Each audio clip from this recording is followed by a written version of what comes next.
think I saw you guys last when you played a little ship bar in Melvindale, Michigan. So Oh, and You've seen Hamtramck them? or whatever. no, you played Melvindale at one point. You played a I think it was called Parts and Arts Labor. and Labor. Yep, that was Melvindale. That Oh, was a fun. That I, was a fun show. It Love that I was. didn't show, know man. you It was saw so them. good. Yeah, that I have was not gotten to see them. 2 summers ago. Yep. So, Who was all on that bill, Will? Do you remember? the Dirty Notion, which is our friend Jonathan, who used to play in this band called the Carry-Ons. It was their comeback show, wasn't it? Or their return I or think fight so. again show? I'd never heard of them before, but like that Yeah. was the thing. Like we was it the Traders were supposed to play that? Gray Um, Matter was supposed to play it, I think. yeah, Yes. that's yeah. They We were could trying have. to do that. Hmm. I don't remember who else. I I think it feel was really another bad. band, but I cannot remember for the life of me who it was. So I could pull it up on my phone, but that'd be like dead air. It's also like trying to remember all the bands we've played with. But yeah, that was a fun show. Like it was trying to get some place in Detroit, but Jonathan stepped in and they just set up that whole show and it was super fun. Yeah, So his son played drums for him that night, and it was oh yeah. awesome. Yeah. Yeah, his son's like 14 and he killed it. He was like Yeah. one of like the No, best drummers I've his seen. son still plays drums for them Uh-huh. every show. Yeah, He is we've their known he is we've their known official. Jonathan for He's their drummer now. Which band is it? okay, Dirty Notion. Oh, that's the Dirty one that I Notion. set up Gotta on the be. show here. Yeah. Scott's band? Yeah. Oh, Yeah. okay. Yeah. Scott's great. Um, we've known Jonathan for probably 20 years now. We used to play with him in another band called the Carry-Ons, based out of Nashville and Atlanta. Um, it's weird whenever you've been playing for so long, you just have little implants all over the country that you never know who you're going to see. We had another friend that same night who flew in from Nevada just to come hang out with us that night. So Oh no it crap. was got pretty wild. Anyway, Eric, Super Good cool. show. I guess I'll introduce ourselves and our guests before we go any further. You're listening to Ska Talk with Skagazine. My name is Jess. I'm here with my co-host Eric, and Punk Rock Ryan's gonna be late tonight, but he'll pop in at some point. You can find our podcast on Spotify and YouTube. You should subscribe, follow, whatever it is, so that you don't miss episodes. You'll get alerted when they come out. And I usually drop them before I announce them on social media to give the followers a chance to listen first. We're also on Instagram, Facebook, Blue Sky, all the social media places. Tonight, we have the opportunity to speak to one of the bands I love, Stuck Lucky, out of Nashville, Tennessee, is it? Yeah, yeah, Nashville. Yeah. Will and Jonzee are joining us. Welcome. Thank you for thank you having for having us. Of course. I didn't know you knew who we were, so that's cool. This Oh is a big yes. surprise. I always order the past two record and shirt combos, and I always thought it was so cool that Will would send like a little letter with it. And this year or last year when I ordered the new album, he sent a letter that said, "I'll see you in PA in June." And I didn't know what that meant, but I got excited, and now I know that we're going to see you at Camp Pennsylvania. Yeah. it. So it's really sweet. We go to That's that festival exciting. every year, one of our favorites. I am scared to see what happens. I also probably need to figure out where we're staying that night, if we're going to camp on the grounds or we're just going to get a hotel room. Are you just going for the day you play, the whole weekend? Are you like touring around it? We're going to do, it's not secret. We're going to be doing a run with some of our friends, Hans Gruber and the Diehards, Yeah. just to go up there. We're going to be there the day that we're playing, and then we're going to like hoof it back home. Probably going to Wait. do like 4 or 5 shows total, just Oh, Cool. because we're all having real jobs. And Lee, our guitar player, he was his daughter is about to turn 1 years old, like in the next couple of Aw. days. So we've been oh, kind of taking some time off the road, so family stuff and all that, But Cool. this is gonna be our kind of first time going back on the road in a little bit. Do you think you're going through Philly? I don't know yet. Like that was what's kind of cool about this one is I don't have to book anything. Oh, nice. that's nice. So because Hans Gruber's on the road like all the time, Yeah. and I think them and their like booking agent are gonna like kind of fill everything out. So I know Philly's probably gonna be a really tough Yeah. I sell to probably get. won't be here anyway because I'll be at camp all weekend, but I was just wondering. I mean, yeah, the lineup's really cool, so I'm excited, and like I wish we could stay the whole time, but it's like one of those things I wouldn't really know what to do with myself, and I'd probably just take a nap the entire time if we're not playing because I just get very tired in daylight. It's a Anyway, really cool venue, lots of I mean, trees. It's Detroit is hot. only 8 hours away. So if you guys wanted to just keep going, Detroit's, an 8 hour drive. That's not bad, right? just keep running. Yeah, I'll be in Detroit on a comedy tour in 2 weeks. So Really? Are you yeah, a Where? comedian also? uh, kind of. Yeah, I do stand up like in secret. I don't really tell anybody. I just kind of do it for fun. Oh, But I'm driving some friends of mine and doing merch for them. It's comedians Keith Carey and Tom Goss. They have a podcast called the Mean Boys Podcast. Okay. okay. But sorry, I didn't come on here to like promote other stuff. But they're Oh, cool no, no, guys. it's No, fine. now I'm very curious. Who, Yeah. when, where, why? Where are you gonna be? It's gonna be like I think it's like the 20. It's like a Saturday. We're doing Pittsburgh, Cleveland, and Detroit, Huh. and yeah, we'll just be up there. They'll be doing some. They're roast battle comics too, so I'm just going to hang out there with them, and yeah. So I'll be. I do other stuff. I'm in some other bands, so I kind of like jump around the country, uh, all throughout the year. And hold on here. Let's see. Let's da, da, da, da, da. Comedy Underground, March 30th at Ooh. Detroit Shipping Company, which sounds legit. Detroit Shipping Company. I mean, I've Like never everything heard in of it. I Detroit is live like, there. You yeah, won't I lose a have no idea. kidney. I'm gonna like throw it up on our like Instagram, like a story or something, just being like, hey, come talk dumb ska shit with me if you want. But Oh, that's gonna bring like 50 people right there. oh yeah, I know. In That's Michigan, the for goal. sure. Have you been to Or in Michigan? The Detroit. opportunity for us to speak dumb ska shit. We are in. I always love playing Michigan and Detroit, especially because it's just so, no offense, it's like run down, but it's like really cool, and just I love Pittsburgh, Detroit, kind of the whole Rust Belt area. Like I'd live up there if it wasn't so fucking cold. So Sure. yeah, Mhm. It is. We probably played Michigan more than anywhere else in the states. Florida would be the next competitor, but Nice. for 20 something years, we've just played every city in Michigan. We used to play the UP all the time up in Marquette, and oh yeah. Oh wow. just a blast, man. So many good memories in that state. I think Lots of good friends we still talk to. we played Marquette like 3 or 4 times, and just like driving over that bridge because it's like a 7 hour drive from lower mid Michigan, and we're just like, is this going to be worth it? But it was always so fun, and just like being able to bounce around Michigan and just like Ann Arbor, how do you say it? Ypsilanti, Yep, you got it. It's stuff like that. Like just like ping ponging around, like we would always have a show, and it would always be like some weird crust house, an actual venue, or whatever. It was always just super fun. So, it's awesome. we're gonna get back there at some point. We're trying to juggle responsibilities and stuff, and being older dudes in a ska punk band. So, but yeah, It is awesome.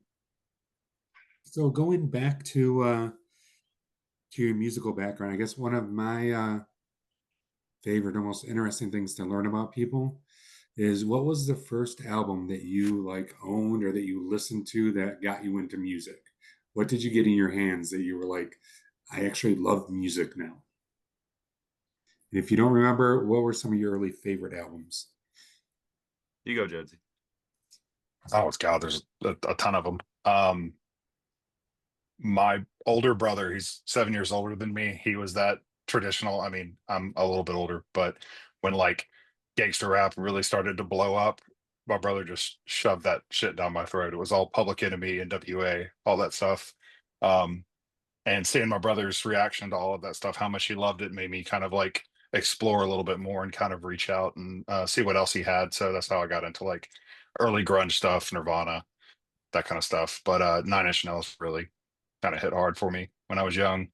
Um, but I think like the two records, and I've talked about this before, but like the two records that really like solidified my love for music would probably be Operation Ivy's Energy and Destruction by Definition. Really kind of just hit the sweet spot for me.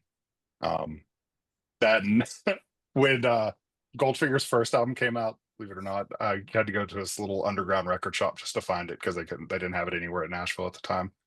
Um, yeah, so those are a handful. Will?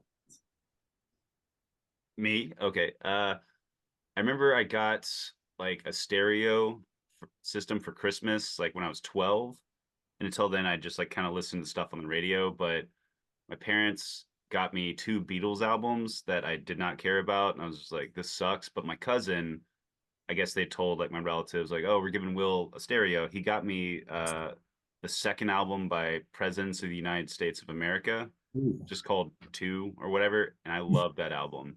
So like them, and then I got into Cake because they had a horn player, they had a trumpet player, and then that's how I kind of like got into, I guess, ska music, like music with horns, because like I was in middle school when Real Big Fish and all that stuff was like going off, and yeah, from there I just kind of I basically like would go to, there's like a used media place, like what was it called, Media Play, where I would go through the used CDs and I would pull anything that looked like a ska album. So I for used to do you, the same thing. That was before like Google, so you'd be like, "Ooh, this has checkers on it," or yeah, "It's a ska punk. It's mine." well, I would go through like the liner notes on albums and be like, oh, we'd like to thank these bands. I'd be like, who is this? And I'd write stuff down in a notebook. And I used to have like an old like JanSport knockoff backpack with that like leather bottom, and I would Sharpie band names on them because I was like super cool in punk rock. Like I didn't dress punk rock or anything, but like I'd had all these band names on there, like the Skeletones, and like, oh, that sounds cool. I remember listening to them. They're like, fine, because there's like that whole, I guess, like third wave, like not on the radio, um, like I would say like Moonstomp or Moonscout Records and Yeah. like stuff like that, where there's so many good bands, but then like once you get into like a genre, there's like, I wouldn't say a lot of filler bands, but there's like stuff I would spend like my allowance money, or like $5 a week I'd save up and I'd get like some CDs and be like, man, this really sucks. And I'm not gonna like name names, but like I had a whole bunch of just like 90s ska records and stuff. And like I think after that, like I just kind of kept writing that until like early 2000s, like out of high school. Like I remember buying, what's the uh what's the pirate themed Voodoo Glow Skulls album, Steady as She Goes. Yeah. Yeah, I remember, I think that was like one of the last like few albums I bought, uh like when I was like in high school, like a ska album before I like kind of started drifting off on more stuff like that. Like I think of the another record I really loved was Coral Thing by the Distillers. Like that was like kind of like a, I wouldn't say like a hard shift, but it's like stuff like that. I don't know. Hopefully I'm answering the question, but it was Yeah, just like very well. I definitely was digging through a whole bunch of stuff like 90s ska records. I didn't hear Operation Ivy until I was 18.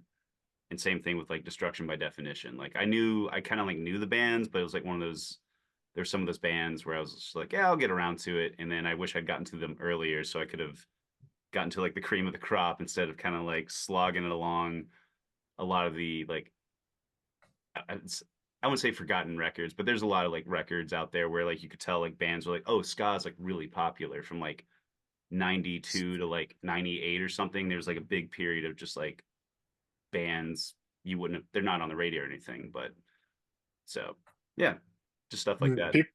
People forget that there's a whole time where you just had to pick up a record based on what the album cover looked like and Yep. just take a gamble on it. But then that's all the money you have for like a month.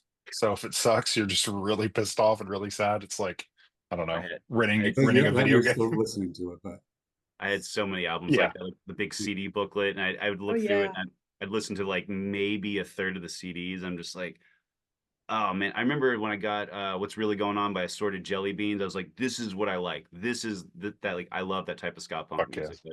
Like that album where I was just like I randomly picked it up because I think I got, remember it was Cinema Beer Nuts or whatever by Mhm. yeah, Hopeless Records. I think one of their songs was on there. It was one of those comps where I was, you know, they had like 18 bands, and I remember like I was like, I need to find this band. It took me months to find it because like you couldn't order it online or anything. So it eventually like came through like the used place that I would go to a lot. But yeah, like yeah, he's right. Just like spending your money, like basically wasting your money on stuff. hoping for the best. Yep.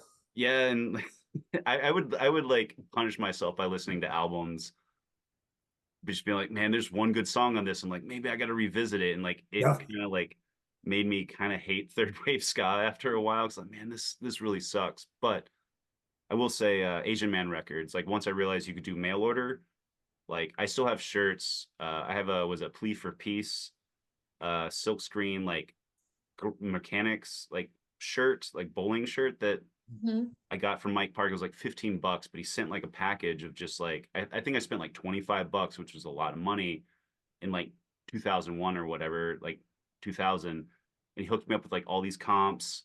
I think he sent like an Alkaline Trio CD. It was just like a big package, and like that's one thing I've always loved, and that's why I like doing our merch and like writing notes and just putting random stuff in the packages because that meant so much to me. And like I would definitely, and everything I got from Asian Man Records was just killer. Like I loved all that stuff. And that's kind of like, I think that was probably one of the things where like it let me drift off into other genres of music because I was just listening to ska, Presidents United States, and Cake. Like that was really the only things I listened to for like 5 years. So Well, people have a tendency now to talk shit like about like bigger bands like Green Day and Blink 182 and stuff like that. But those are like a gateway drug for a lot of people to get Mhm. into really good music. I mean, I still have a big place in my heart for Green Day. Me too. You As I say, know, I still love like Green Day. the new stuff I could take it or leave it, but you know what I mean? Like it was in my formative years and I was like, oh, what else is like this? And then I got to go to Warped Tour in the late 90s. And then I remember going to the ARA booth at the Anti-Racist Action Group, and they had like compilations that they would give out. And that's, Mike Park had a hand in that stuff too. So it was like you would get comps for $1, and then you wouldn't feel like you were missing out on anything. You could go through those and like select the bands that you love and then kind of go down the rabbit hole. Yeah. That is one thing that I miss about those days is the compilation CDs that you could get for like $1 to $3. oh We Yeah. yeah. hear that a lot from our guests, actually. Oh, really? Yeah. What Yeah. was I mean, and go ahead. Dane, you mentioned before, Jess? What was the comp?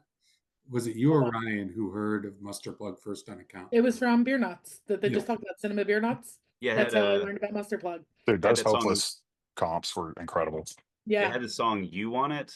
Yep. And I was just kind of like, yeah, it's okay. Like I like Mustard Plug, but like that song, it's fine. Like I think what was another song on there that I really liked? Someone did like a Soft Cell cover, like Tainted Love, I think, or something like that. Some band. Mhm. I don't know who it was. It was like Horace Pinker or something like that. Anyway, but it was like one of those bands where like that whole album's like really good. Like so, it was cool how everything was kind of mashed together. But if you didn't get like the extremely like ska focused ones or the punk focused ones, they would throw in some metal stuff in there too. And I've always loved metal too. So like that's how I got into Thrice back in the day, and Avenged Sevenfold before they sucked. But you know what I'm saying? Like it gets you to go down that rabbit hole and try new things that you wouldn't normally try. Um, and I feel like it's so easy for people to get pigeonholed. But now the good thing about I would say the modern era of music, that people are more open to listen to everything, try a little bit of everything out. So and I like every type of music. So Yeah. I think it's yeah. I wish those CDs would come back. Like hopefully, like one day. I know it's like I guess wasteful and stuff, but just like last week or a couple days ago, we got hit up to have our album reviewed by some music review site, and for $25, they would write up a review and they would post one of our songs on their Spotify playlist. And I like looked through and the guy, like I sent him a link, was like, hey, you can listen to our album or whatever. And he sent like a very small blurb. He's like, oh man, this high energy, this would go great on the site. And for $25, we'll do this and we'll give you a spot on this playlist. And I looked at the playlist, it had like 400 songs. And I was just like, and no shade on anybody. Like I didn't recognize any bands. I understand they're not gonna have like Green Day or like bands like that, but it just seems just like so much filler and like so much static and like not saying any of these bands aren't talented or people just doing stuff they love. It's just like it seems very I don't know, just like there's no oomph behind it. Just like being able to like pick up a CD and like here's 20 tracks and you're like the physicality of like putting into your car or something like skipping the track and you're like I don't like this one, but just like a playlist, everything is just like very Yeah. Who's to say someone's going to listen to all 400 bands oh yeah, god. and going to hear there's your No band? one's listening to all Yeah, 400 bands. exactly. there's so much noise out there, man, and it's like you see guys like that trying to kind of exploit people who are just trying Yeah. to get noticed. Yeah, like I don't know. It's go well, ahead. he didn't get back to me like after I was like, "What's your?" Because I texted Chris from SPI because he's like really good at marketing stuff, which is something we've never had. Like he's like he knows his shit, and it's really cool having like someone like him and Michi on our side, just like I could bounce stuff off of. And I know like this review was gonna be like, is this gonna be worth our time? And he was just like, ask him these questions. I asked him like, what's your reads? What's your audience? Never got back. So like, if like a guy was legit, I guess, you know, like I wouldn't mind. I don't really want to pay for reviews or anything, but I understand like there's a give and take to certain things, and like I just don't want to like, you know, I I know a lot of bands and like artists like do the pay to play, especially like here in Nashville and stuff. But it for something like that, like a review that no one's really gonna look at, even if like we post about it and stuff, like doing stuff like podcasts is super fun because you could just talk and get into it. But just like, you know, just being thrown on a playlist just seems very disingenuous, you know, but if it's something like sometimes we'll get tagged and like, hey, here's my cool ska punk playlist. And you see like friends and like bands you love. And you're like, that's really awesome. Like someone like creates it and curates it. I don't know. Anyway, Yeah, we'll hook you up with a couple people who will gladly write a review for you and not ask you for $25 or anything. And And they I, do have a reach. So no, I like paying for stuff where it like seems like someone's like actually like it seems legit. Like I don't mhm, mind like paying like a small amount, like helping out and like because like right. they're helping us out. Like I like interacting with people who you know just like love doing like you all who are just like doing this for the love of it. You know, like you can tell after like a tiny bit of interaction where it's somebody just kind of like yes, music. I will write about it, and you're just like oh, come on. You haven't So seen our invoice in your inbox yet, have you? no, it's probably in spam. So I like, do, obviously. we'll see. Just hit me with the number. You know, like we're pretty popular, so and I Yeah. think too, at least for myself, I am more likely to put on a playlist that doesn't have 400 songs, but put on a playlist that a buddy did or Mhm. somebody I know has passed Mhm. along, or a band that I really like is like, hey, here's the bands we've toured with recently, and there's like 20 songs on there. Those are the like things that I'm going to listen to Yeah. because it's kind of a good combination. It's like, okay, there's a band I really like who's a kind of a ska punk band from the UK. So the way I find new bands is I see who they're playing with, and I go and listen. Like I look them up. So what's that, that band? what? Oh, faintest idea. Yeah, I've They're heard of them. awesome. Yeah, I've they're heard wonderful. Yes. them and like I know Jonesy and I'm really a fan too of Random Hand. Oh, yes. Yeah, like they've been around for a minute. I've always wanted to play a show with Random Hand. I remember sending them an Came so email. close. You came so close. So close. Like I've been wanting to play a show with them, and like I remember sending them an email and being like, "Hey, if you guys come to the U.S., we'll totally tour with you." Like like being like, "Here you go." This is when we were on Community, and I hit up Greg and D-Ray. I was like, "Hey, can I like be a community records spokesperson to like try and get this band to come over so we could play shows?" And they were like, "I don't care." I was like, "Awesome." Never heard back. But Yeah. you know, I know it's a whole thing coming over. You know, can They were be supposed to play This Is Not Croydon Fest, but yeah, there's some something with their Some family family issues. of some sort where they can't come over. yeah. So how did you guys start playing music? How'd you go from listening to music to now this many years later you were on a podcast with us talking about playing Croydon Fest. So or I'm sorry, not Croydon, All right, that's it. Camp Punk, Pennsylvania. Pennsylvania. Thank you. One day maybe. Uh, Yeah. I I started playing. Our one of our old trumpet players. He was my friend in middle school throughout high school. We tried to make a ska band because he played trumpet. We tried to make a ska band in middle school, and the only thing we ever did was me and him having band practice over the phone, where we played a cake song. And I remember my dad like coming into the room, like we had like I had the phone down, I was like playing my trombone into the phone while he was playing his trumpet. Um, did that, but that was dumb. But after that, I started doing shows. I worked at the library. When I was 14, I started working there, and they had this room full of like stuffed animal heads, like taxidermy heads, and it was like a pretty solid like brick room, like pretty big space. And I just asked like, "Hey, can I start throwing shows here?" And so I started throwing shows like high school shows, and I was in this is their description of it, like an acid jazz fusion band where I played trombone, and it was awful. It was called Escape to Paradise. So I joined a band when I was 15, and since then I've just been playing in bands, either like trombone or bass. So I've been in like 12 bands at this point.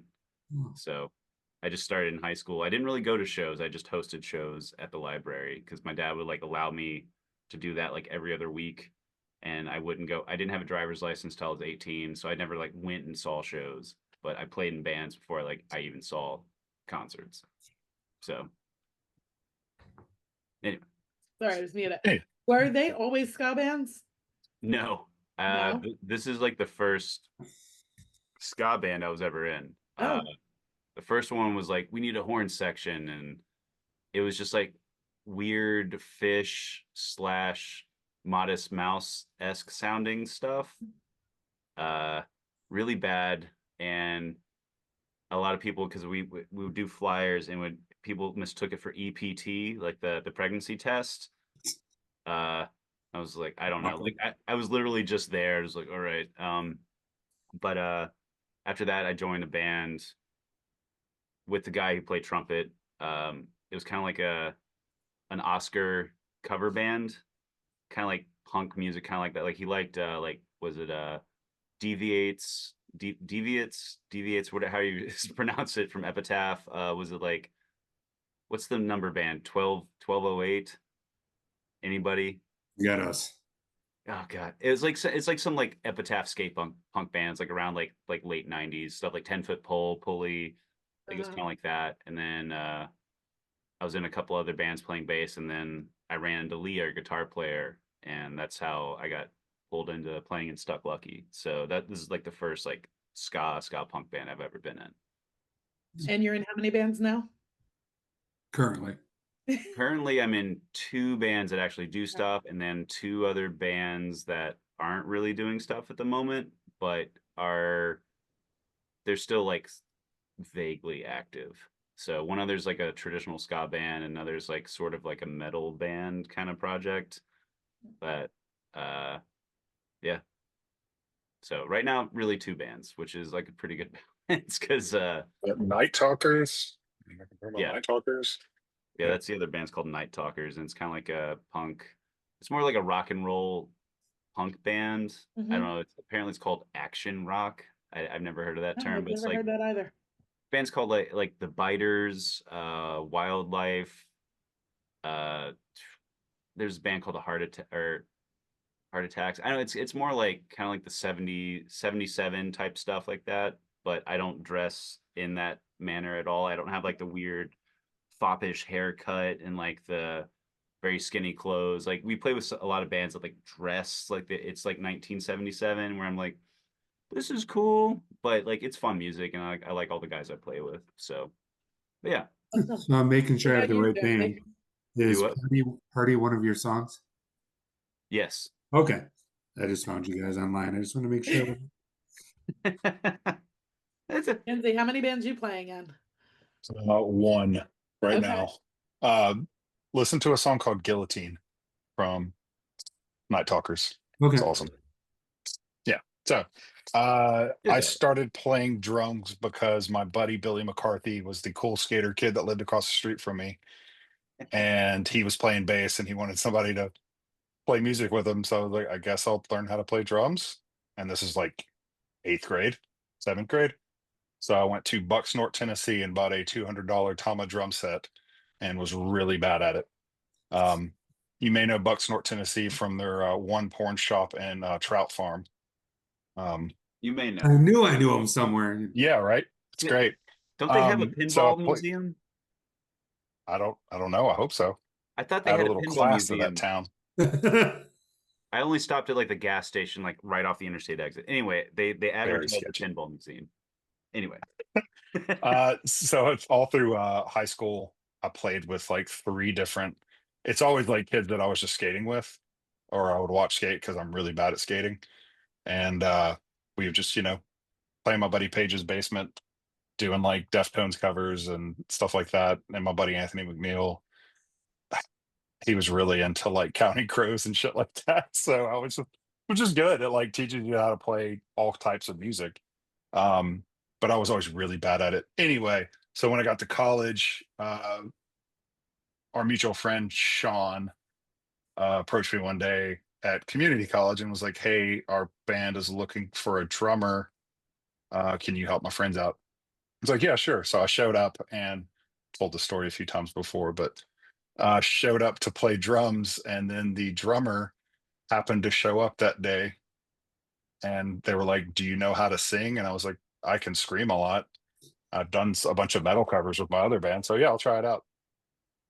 And it went great. The rest is history. Um, Will and I have kind of worked on a little like secret little side project, and I've played with another proggy metal band called Quiet Old Man. We were only around for a couple of years. Uh, I don't know. I kind of like to try a little bit of everything though. So just because I mean, even writing lyrics for different types of music is a totally different experience. You know, there's not like usually a one size fits all. So it's fun. What? That secret project will come. You just got to record some vocals for it, man. Come on. Mm, I need your help, man. I need your help. All right, man. Just text me, man. You know how to reach Need me. some inspiration, bro. Let's do some My slam bit. poetry like right now on the podcast. Get some stuff flowing. I mean, just go Yeah, ahead, go for it, guys. All go right. We're for it. listening. Yeah, my business college courses right now are really inspiring for writing punk music. You're taking business college courses? Yeah, What are you going for? it's real punk rock. I'm doing HR leadership Okay. graduate certification right I'm now. actually a financial corporate controller Oh, and really? have taken all the business courses, obviously, and got my MBA.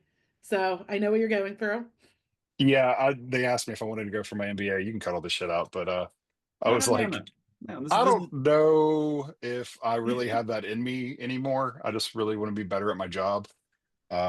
So I just decided to go for certifications instead. Can I ask you a question though? Has your personal lifestyle like given you some clashes with the other people you work with? No, because I work for a cigar company and we're very laid back. It's the perfect place for me. Well, I think Will could probably tell. I mean, anybody that you interview on here could probably tell you like people have these gigantic weird assumptions about you because they're like, "Oh, you play in a punk band?" And I was like, "Yeah." And it's Uh-huh. like, "Man, you must get wild all the time." I was like, "Bro, I'm not in my 20s anymore." Like, no, just want to have fun and write music and hang out with my friends. Like, it's not about going and doing dumb shit. yeah, I think it's important to leave all this in because like Jonesy, I think you're the only other than Brad, he's the only one that has a college degree. Like I met Jonesy and Lee, or I met Jonesy in college. I dropped out to go on tour. Like both stopped going to college at the same time to like go on tour. Mhm. I just never went back. And Jonesy has gotten all of his like degrees and like it's cool that, you know, like as we get older, like people have asked like how do you stay a band so long? It's just like I don't think we've ever like pushed it as like much as we could have, I guess. But I think if we did push it that hard, we wouldn't be a band anymore. And it's just like the fact that all of us still hang out, but like we all have different lives. Like I have no desire to do like get any like go back to school or anything. Like Mhm. so I think it's a reality that's like it's talked about, but like you can't like it's a very lucky few who get to play music and like make a living off of it and stuff like that. And then even in that small percentage, you see a bunch of people, like especially now with social media, where like some fans expect like the artists and bands they support to like be, you know, like at a like a click away, like just like being able to like a live stream or something. Like you always have to be engaging. You always have to like stay on top. And we're not built for that. I don't think we're built to like be posting every day, like making live videos. It's not that we don't enjoy interacting with people who somehow like our music. It's just that seems so grating, and just I don't know. Like I couldn't keep up with stuff like that. So you know, going back and like focusing on the like flip side of like this is what I do to actually make a living, and it's not exciting and stuff like. Mhm. I bake bread. I make artisan bread. I've been working night shift for like 15 years. Like that's what I do. But yeah, like Jonesy was saying, like at work, I don't talk about any bands I'm in. I don't want anybody to know I'm in bands. I don't want anybody to know what I'm doing.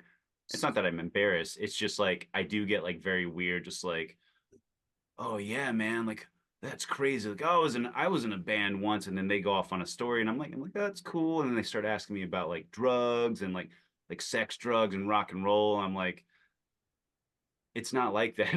And like, and I've had people who are like, hey, you're in Stuck Lucky. I'm like, yep. And I just go, shh. They're like, no, like, because I work with some people now at my job, like one guy used to be on Epitaph. Like he was just like he's very chill, he's cool, and he's just like, and not that saying we were on that level, but he's just like, no, I get it. Like I don't really talk about music. Like I just like hanging out, like working with my coworkers and just shooting the shit. So um yeah, I don't know. It's not I'm grateful that I still get to do stuff like this. Like and I'm about to turn 40, and I know Jonesy's a little older than me, but like being in the punk band I joined when I was 19 is really special and cool. And I know it's not going to last forever, but I want to last as long as everybody wants it to. Like I think that's how we've always operated too, where it's like, of course we want to play like Riot Fest or like all sorts of fests, like be on the Warp Tour for like when it would be the whole tour for like 3 months and stuff. But like Mhm. we couldn't do that, so it's it's cool like seeing like Jonesy go back and like get his certifications, even though he already has a degree. I'm proud of you. That's all I'm trying to say. We're proud of you. Thanks, bud. Yeah, it's a good thing. And you said that being Oh, in HR is not very punk rock, and I disagree with you because you do what you do for the people, correct? yeah, There's no, for real. administrative shit too, and all that stuff you have to deal with, but HR is about the people, right? Yeah, but So is punk I rock. was I was literally working on stuff and I still have to go do stuff. I'm in finals right now. But I was talking about in one of my essays talking about people that you've worked with who have business degrees that are just like corporate tools, Mhm. that are just really uptight, but when you get them outside of the work, they're totally different people because that's how they were taught, and that's a conversation I had with that guy back in the day was like, hey man, you don't have to be like this, It like doesn't have to be that way at all. you have to interact with people all the time. Why not just not be an asshole? Like loosen Mhm. up your grip a little bit. And I think having people who have different life experiences in those roles makes jobs a little bit more tolerable, I would Yep. say. So Agreed. on a tangent. Oh, what do you do, Eric? What do you do to pay the bills? Currently, I am a manager at a pet supply store. All right. So if you need to know anything about dog food or cat food or want somebody who will be excited when your dog walks into a store, that's me. And Nice. I worked I was in restaurants for more decades than I want to admit to. And for corporate location, and it had my anxieties going through the roof to the point that like I hid underneath my blanket wondering like, shit, I gotta go to work. You gotta get up. Uh-huh. And eventually one day I'm that guy who my boss said the wrong thing and I told him to go fuck himself. And I went home and sat in my apartment and said, shit, okay, you need to figure out something fast here because you still need to make money, Eric. And, Uh-huh. now I work for a privately owned company and I play with dogs during the day and it's a good time. So That's cool. Yeah, like I Jonesy and I used to work together at Whole Foods. I got blacklisted. I got fired. I'm not going to go off on that tangent, but I'd worked there for 8 years. And I remember getting fired. Like I knew I was getting fired. I had to go sign the paperwork. And never sign the paperwork. Come on, HR people, tell him. Never sign the paperwork ever again. I mean, I lost my Amazon stock because this is like right after Amazon bought Whole Foods, and they awarded me with like one Amazon stock. But I know this is all very fascinating. But like to that degree, like I'd been that job for like so long, like 8 years is a long time, but I know like Jonesy It worked is. there longer. And I after that I panic cried in a parking lot like later that night. I I did that too. yeah, like and stuff like and I'm trying to make it more hopeful and stuff, but like the fact that I had like friends and like stuff like this, like band stuff, like outside of that, and not saying that if you don't have that stuff, but like finding a job that where you find uh I guess the joy and stuff, like getting through stuff, I guess. I don't know. I don't know if this is the way. Just what you wanted to talk about. Just finding balance Yeah. in life No, I is agree. nice. And Yes. and hey, we've all worked at, you know, the food service jobs and stuff like that.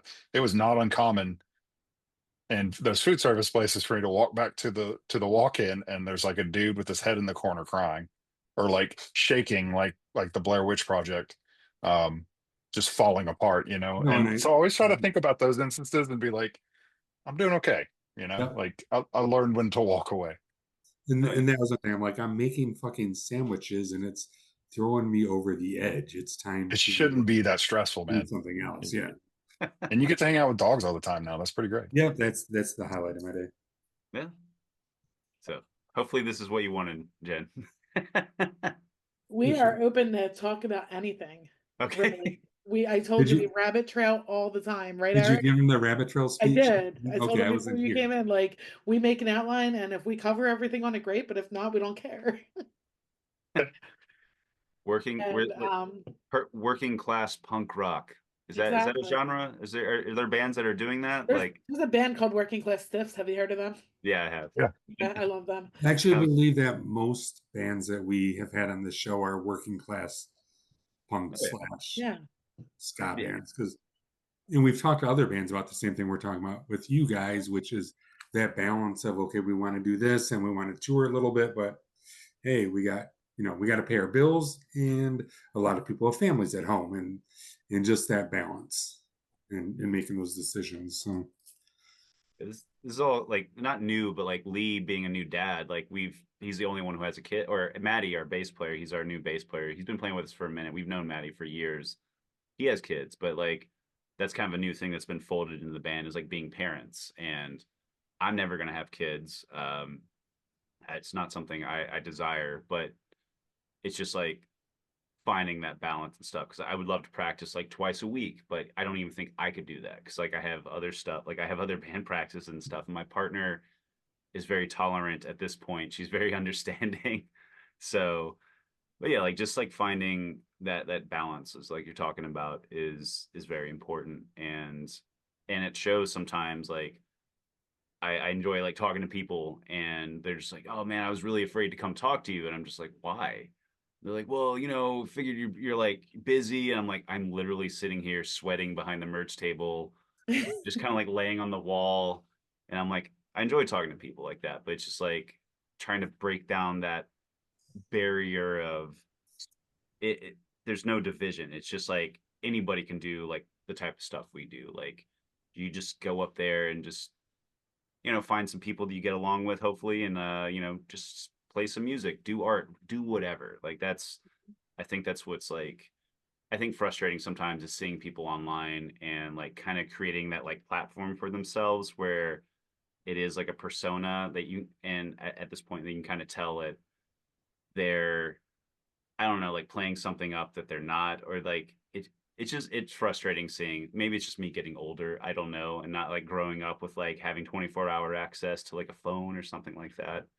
But I just don't like seeing people kind of like use like social media as kind of like more of a tool, and just like, I don't know, maybe trying to hype themselves up. Maybe they're lacking something. I'm going off on a tangent, so I forgot I get what why you're I saying. started.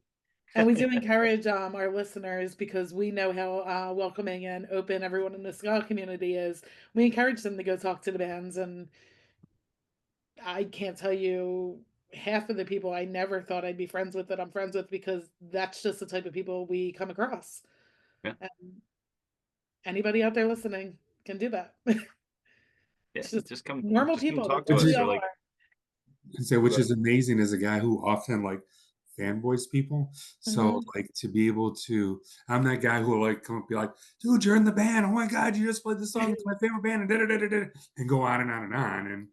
And it's awesome the reception we get from bands. I know we'll talk about Famous Idea for a moment, right? Sure. Because I saw them at Croydon the first year and fell in love with them, and they've been my favorite band ever since, right? And then the next year they played again, and like I don't know what band was playing. It was in the middle of a band. It was loud, and I saw their lead singer like literally standing on a stool watching a band, And like I ran over, it's like, oh my God, I love your band. You guys are so great. And like he hopped down, gave me a hug, talked to me for a little bit. And like for fans, that stuff's important too. It is. Like that connection. Oh yeah. So thank you guys for doing that. Like it's exciting to see like somebody get off stage and be at their merch table. Like as Oh, somebody who just loves music. Like I know you have to be because you don't have a merch person, but it's still like, oh my God, like I saw these guys. Now I get to go buy a t-shirt from them. I bought a t-shirt from you guys, one of you guys at least. I mean, dude, that's the most off-putting shit in the world is when somebody tries to pull that rock star attitude. Like this I is, you have said it it. before, man. This is a working class community of people. You are no fucking better than anybody else. Just shut your mouth. We're all here to have fun. You know, I've like seen it just happen be with punk appreciative. bands for sure. Yeah, it's Punk bands. ridiculous, man. Like be appreciative that people are actually showing up to see you. You know, Yeah. like you could be stuck in your basement. Like, I don't know, Right? man. I've there's a couple bands, like I'm not gonna go off on a tangent about names, but like there's bands I've met because I used to book like a lot of shows. Like I would book like 1 or 2 shows a month, mostly stuff that we could play, but I would help out every now and then. But there are bands that I just stopped listening to their music because they were complete asshats. You And don't want to support people like that, right? yeah, like sometimes I could step back and be like, oh, I know they're frustrated because of this. They just had like a bad night the night before, and like you can kind of tell. But like there's some bands that I just lost respect for, where I was like, man, I loved all these albums. I was super excited to get this show, and I understand it's a Wednesday night in Nashville, a city that you've probably never played or like played once before, and the turnout was like 30 people, and like I'm just like, man, fuck this. Like I don't need this attitude. I know you're on XYZ label, but that's not on me. Like that's I would say it's more on you. Like if you think you're like this big of a deal, why aren't you packing this place out? I made the flyers. I promoted. Like there's only so much I can do. I'm sorry no one cared about you enough or like cared to feed your ego enough. And this is for like all sorts of bands. And like I'm not gonna go off and I'm And not gonna go off on a sometimes it's their promotion crew, it's their PR crew, yeah. or their booking agent that can really do a Oh, I've lot of heard nightmare damage. stories about booking agents. Oh yeah. Yeah, Like and I it's not always the band's fault, Yeah. you know, but still like, and with your yeah. algorithm, say you're just listening to Apple Music or Spotify or whatever, and that band comes up and I just instinctively go next song. Yep. I hate it because there's bands that I used to love and listen to all the time, and I probably know all the lyrics. Yeah, like I'm like, there's stuff like bad memories. yeah, there's a couple bands like every now and then like I'll listen to some like, oh, this was good. I wish I still liked them as people because I think that's something like that's important, especially about like this type of community, like the punk community and like ska and what and stuff, is like everybody's pretty down to earth for the most part, and like I enjoy listening to bands with people that I know or I've met. Like I don't have to know them like super personally, but just everyone's cool. Everyone's like pretty chill, and I think after a certain point, like the assholes kind of get weeded out, and because like most people that like play in the DIY community, like they're pretty self-regulating. They're just like, just don't be an asshole. And like people just kind of get pushed out to a way, like not like cancel culture or something like that, but you know what I mean, where it's just like, ah, this guy's an We're asshole. just Because over them. They're not gonna yeah, deal with them. They're not interested. yeah, it's just like I don't care what they have to say, and like they may be an amazing musician, but who cares after a certain point? Like, yeah. So And I saw the opposite. I saw Cooling the Pilfers play. It was Toledo. And literally, I think, including the opening band who stuck around, there's 15 people there, I think I counted, mhm. which is travesty. And Cooley Ranks was like, all right, guys, well, this is going to be an intimate show today. And he still gave it his all. He hung out afterwards with everybody. And I'm like, and that's respectable. Oh yeah, that happened when we saw came in the 45s and Stop the Presses. There were like 10 people in that room. I'm like, this is crazy. I feel so bad for them. And they put on the best show. It was awesome. Well, I The love that presses people is do one of the sing for 10 or 200 people, you know? Uh-huh. Yeah, never seen a low energy Stop the Presses show ever. Never. This No, is they're always on. yeah, And that's part of why we do what we do, because we want to help build up the scene and, yeah, like see it. people show up for shows and have fun with us. And just get out there and have a good time. Yeah, I think Okay. even if this like helps like 5 more people come out to the next show and stuff. Like, I mean, there've been bands I've seen where yeah, like, and we would play shows where like we'd be playing with bands. I think we played with I forgot what it was. It was like this band called the Delegates. You remember them, Jonesy? Mhm. They're from Canada. They were kind of like a ska punk band from Canada. And that show was like 12 people. And you could tell they were like pretty tired from the road, but they gave a pretty incredible show and like they were super cool and they're not around anymore. But it's just like seeing bands like that, like they're just out there doing it. And you know, like yeah, you feel bad, like kind of feel embarrassed a little bit sometimes, especially like if I'm the promoter or whatever. But some like I said, sometimes it's like, hey, this is what you got. Like, we're appreciative of just having a place to play that's like actually on a calendar.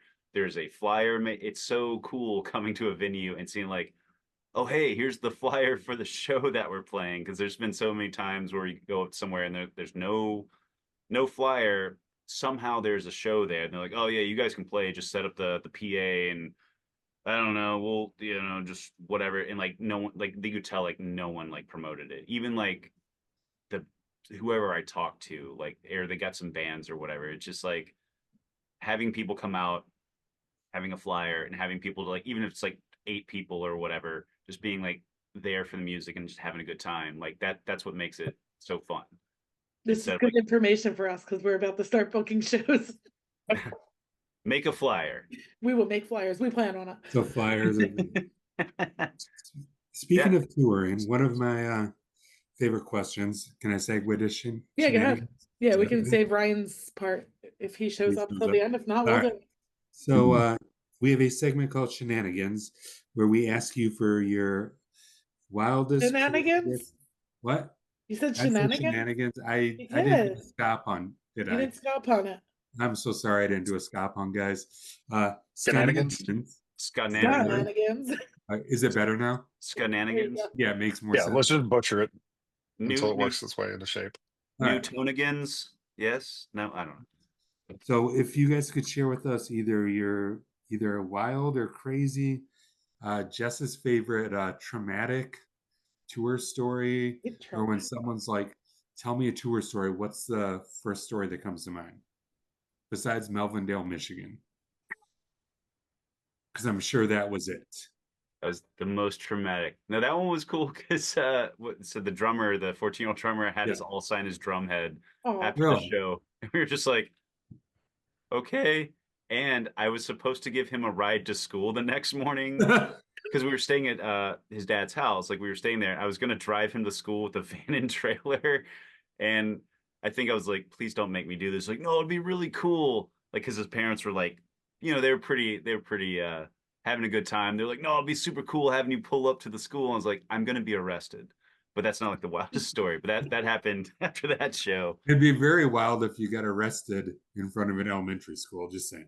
He was 14, so it was Okay, probably so high hopefully it was school. high school, like one of those Okay. cool things. It's like, hey man, great show last night, and all his friends are supposed to be like, oh man, this is so fucking cool. And literally it's like my sketchy van with a sketchy spray painted trailer and be like, see ya, Bill. Uh, I don't Oh, even know whatever his his name name. is.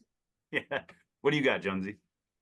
so not to tell a story that would incriminate too many people.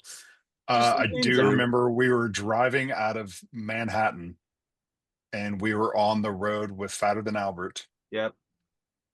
We were we were in our early 20s, so we were known to party pretty hard, I would say. And we had been drinking quite a bit. And we're all just hanging out, smoking cigarettes in the van, driving through construction, coming out of I was Manhattan. driving. I was sober. I Yes. don't drink. So like they were all shithouse. Just so we don't drive drunk. We're just throwing that out there. Don't do that. And I thought that our friend was asleep in the back. And out of nowhere, he just sits up, opens the back door of the van while we're driving down the interstate with cops everywhere and construction crews on the side, steps out on the tongue of the trailer, shuts the door behind him, and just starts urinating in the middle of traffic. No, Opens the door, gets back in, lights a cigarette, and lays down and acts like nothing happened. we were moving. I was It's probably going like, like 50 miles an hour. and we're all screaming, like, no, what are you doing? Oh my God. It But was yeah, just that was the first thing that popped into my head. There's 1,000 stories. Our now in college bass player and I have been talking extensively about writing a zine or doing a mini podcast series about just tour stories. So I don't want to ruin some of the really good ones.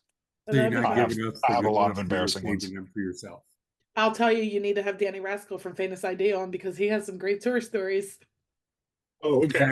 Oh yeah. He's been writing them out too. Uh-huh. He's The little memoir of sorts He should going. be your first guest.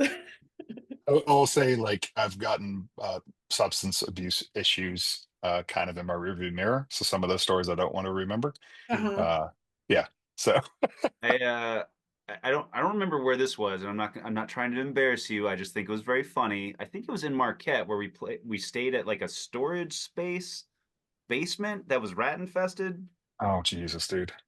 Oh, it's Yeah. it's fun. Don't worry The about it. statute of limitations is passed, right? So Yeah, there nothing happened. I vaguely remember it was one of those ones like it was like a weird, like once you shut the lights off, it was pitch black, and we were all sleeping. Like our old bass player had a cot. Like we were all just kind of crashing out.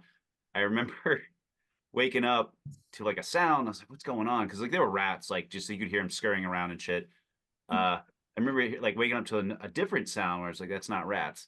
I didn't want to have my face shoot off, but had like a flashlight or like a phone. I turned it on, and Jonesy is standing in a corner just pissing on, and what ended up being like whoever it was a practice space where like they would hang out, and like he was pissing on like a Super Nintendo, like they're like video Ooh, game systems, and I was just like, well played, Jonesy. I was like, all right. So I just turned it off. And I think later we just heard like the guy was like, yeah, man, this thing just stopped working or whatever. Like, uh, I don't in know. I our think defense, we were on tour with the Fad, and it's not we their went and fault. got a handle of Canadian whiskey because we figured why not? We're right on the border, right? Yeah. And played I don't know how many Suicide Machine cover songs in that basement. I mean, it was massive. All of us were in there. The Yeah. only thing I remember from that night is Andy with the switchblade trying to stab rats from his Yeah. cot, That is stab rats. but it's pitch black, so he couldn't catch any of them. But Yeah. Like, you could hear stuff like pinging around and stuff. It was like one of those things like it's kind of a light sleeper. I'm kind of a light sleeper sometimes, but it was like one that you had to just like kind of get used to like the sounds in the room. You're like, that's a rat. That's a rat. That's piss. I don't know if that's someone like just like wheezing There's in their somebody sleep. pissing on a rat.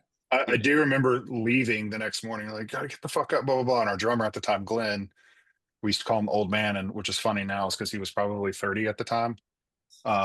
He stopped me at the door and made some really just like really shitty mean joke, and I just slugged him and was like, get the fucking it was so bad at myself, but Yeah, it was a long night. yeah, we're pretty tame for the most part. I'm trying to think of stuff like we're still kind of do I remember that venue in Detroit, Sanctuary, the Yeah. old location where it was out of the church. Yeah. We used to like we're pretty good at like getting to places on time for the most part, I would think. We've gotten better at it. But I remember like parking behind the church, like, and then I know in Detroit, like there's a lot of stuff kind of like shut down, like boarded up, like old houses. No, not in Detroit. No, No. what's that Barbarian? The movie Barbarian. I remember watching that. I'm like, I feel like I recognize some of these streets. Because my dad's like, "Is Detroit really like this?" I'm like, "Yeah, Yep. it's awesome. Like, it's really cool." But there's like a house behind the venue. Our old bass player and I we walked up in there like kind of urban exploring. It's like 6 o'clock in the afternoon, like 6 p.m. The sun hadn't gone down just yet.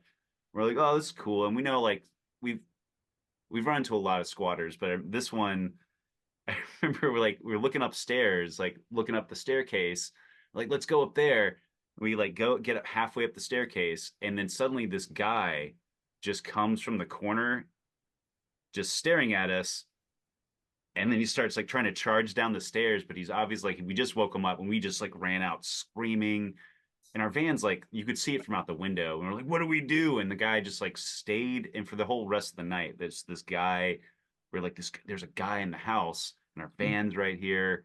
So that was terrifying. We've run into a lot of uh, squatters. Uh, so I don't know. I'm trying to think of like any weird, crazy stories. Some of them like have like faded into memory. I've had a gun pulled on me twice. That's fine. It's Uh, fine. it's fine. I sleep in the van a lot of times. Just because like I like being with the gear and like I drive a lot, so I just like sleep on one of the benches. I used to crack open because we had one of those vans where you pop open the bottom of the window and it pops out, like it doesn't like roll down. And I remember I forgot where we were, like Cleveland or something like that. I woke up to someone grabbing my head and like pulling like my hair, but not like hard, but it was like kind of like a, oh, what is this? And then they realized, and I just grabbed their hand. They freaked out. I freaked out. I have a couple of, I don't have a gun in the van, but I have a couple of knives and like I have a bat, and I could see this guy just booking it down the street. And I just like sat up for the rest of the night. It was probably like 3 a.m. Was Brody in the van with you? No, I was by myself. Post Brody. I've gotten a lot better. Our tour dog Brody, R.I.P. He was a lovely pit mix. Nice. And sometimes when he couldn't stay in the house, like he and I would just like cuddle up, or Jonzee would, because Aw. sometimes like the hospitality is great, but like for like a 6-piece band and a dog, there's room for like 4 people. And like I don't mind sleeping in the van, but Jonesy's also 9 feet tall. But like we'd hang out in the van and like cuddle up with the dog, and yes, those are fun tour memories. I'm trying to I would say like there's not like, I would say there's super incriminating stuff, like more, let's say what the statute of limitations passed. We want to talk about the golf cart maybe? No, Okay. You no, say we're saving that one, man. Saving. I will think we were talking about Detroit. I always think about how Lee, every time this is how much I love Michigan, but every time we come to Detroit, Lee has this like habit. He'll turn on Ministry as loud as possible in the van stereo and just be like, man, think about it. RoboCop was driving by us right now, just ripping ass. It would be great. So I always just associate Ministry with Detroit too. In Just- RoboCop. huh? Oh, in RoboCop. And RoboCop. Yeah. Hell yeah, dude. Obviously. Oh yeah. It It's took sad place. the statue's gone, right? Someone bought the statue, or it's like Yeah. in storage somewhere. Oh, it is gone. It's gone. Hmm. Hello, Ryan. Hey, Ryan. going? All right. Hi Ryan. Sorry for my late entrance. I just got appointed to the concert committee chairperson position at the local Broadway theater. Awesome. Nice. So I'm gonna start setting concerts up there. They got a beautiful space. It's just not utilized often enough, and they had some problems during COVID. They kind of lost their pipeline of their productions that they used to pay all the bills and shit like that. So it really sucks to see a local treasure like that, struggling to pay the bills and keep the lights on and stuff like that. But bands can come in and out. One day they can have kick-ass show and put some money in the coffers. So that's what we're gonna shoot for. Oh, All right. What city are you in? Mount Pleasant, Central Michigan. oh, Michigan too.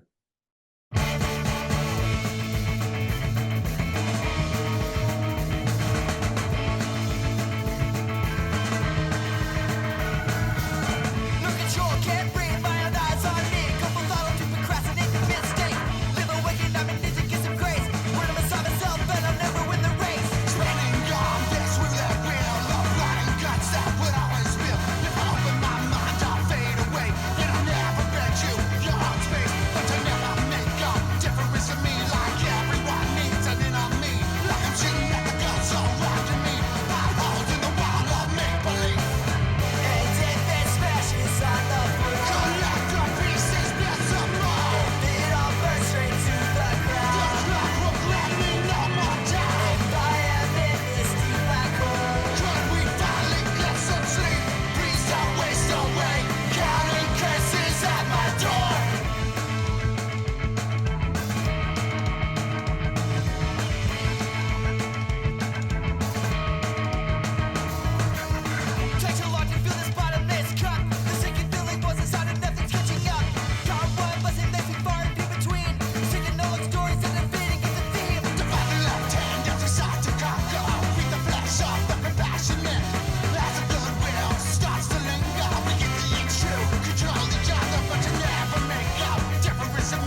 You guys put out a new album last year on Ska Punk International, Counting Curses. Fire! A tremendous album that we love. Thank you. It was your first LP release in 8 years, I believe. Yes. We did, Because life is busy. Like, is there a reason why there was such a long period of time in between? There's a few stories behind that, but when we got back our old drummer, Bradley, Okay. it was lovely, and it just takes a long time for us to like formulate songs. Okay. You know, and we've cut out a lot of bullshit in between. Other bands will probably tell you about this. You know, you get almost to the finish line on the song, and you're like, something about this just kind of sucks, and you cut it off, start over again. And we're So always you like were working on actively 4 working songs at a on, time. oh, sorry. You were actively working on new music for that long then. Kind of. Some of Yeah. what's up, Will? I said kind of. Like, I think, yeah, we got our old drummer back. Like the drummer we played on that record, Ross, he'd been with us for like 5 years. He decided to move on to other things, and it just happened to coincide with Brad moving back to Nashville because he played with us for like 2-3 years beforehand, moved to Atlanta, moved around a bit, and then he came back, and he was kind of just like, man, I miss playing with you guys. And we're like, well, it happens to be, this other drummer is kind of like retiring from the band, and he jumped back in. So I think it's just like, it does take us, I would say, like a long time to write songs, because like I think half the songs on our new album we wrote them like within like a 3-4 month period. Like sometimes like Lee and I just go on like hyper mode and just fire out stuff like pretty quick, and then like right now I I've tried like writing some stuff and I just don't have anything, right? Like nothing's clicking in my head. It's also like none of us do anything when it's cold. Like, so once winter starts setting in, we basically hibernate. But yeah, I think because like yeah, we did like the EP on Bad Time in 2020, got released April 2020. Pivotal time to release something, but Good like time. we're kind Yeah. of like picking up steam again, like getting Brad back in the bands. Like we did like over a month long tour on the last record, going all the way up to California, like basically doing like a West Coast tour, but taking us 4 weeks to get out there and stuff, and like just bouncing around. I think kind of regrouping, being like, all right, what's our next move? But at that time, it was kind of also like, how are we going to release this? Because like the self-title was our last release on Community, which had kind of like stopped releasing records, or kind of like being a ska punk label, and they were super gracious to put it out, and like we love doing stuff. But I think just stuff just kind of takes time sometimes. I don't know, like it's just very odd. We were, But I you mean, worked with we were very proud of the self-titled album too, and we toured the shit out of that album because I don't know, we always just hoped would be better received, and I still think it's some of the best shit we've ever done, and I think we just kept pounding it into the ground, and then you know next thing you know, 5 years is back. You're making other decisions, so Yeah. I remember when I ordered the self-titled album, I was a latecomer to your band. It might have been like 2 years ago or something. And Will wrote a little note, as he always does, and he said, "Oh, it's awesome that there's people that are still listening to us." Aw. Something.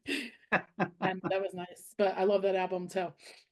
Tell me how you hooked up with Ska Punk International and how that experience has been for you. Jonesy?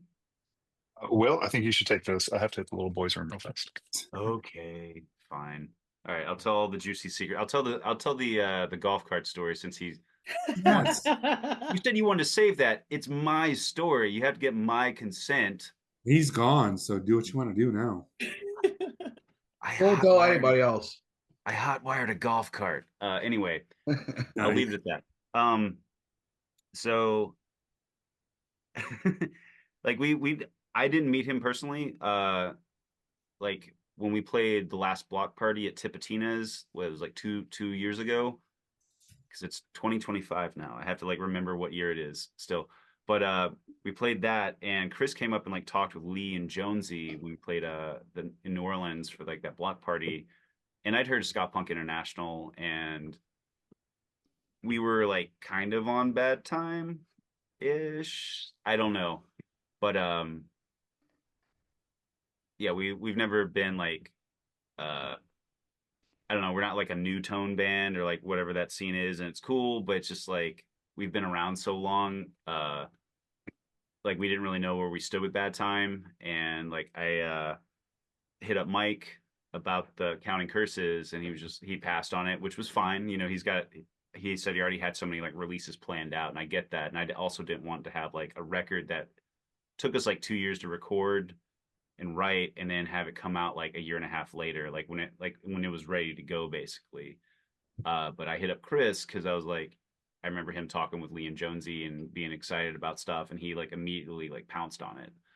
And then I we didn't have the artwork all the way ready, but like Lee and we basically had to like Chris like basically just streamlined everything. Like, hey, I need this, this, and this. And we're like, oh shit! Like he was like I wouldn't say a legitimate label, but he's like legitimately like a good like label businessman. Like he's like, I need this, this, this, and this. Like this is what you guys need to do.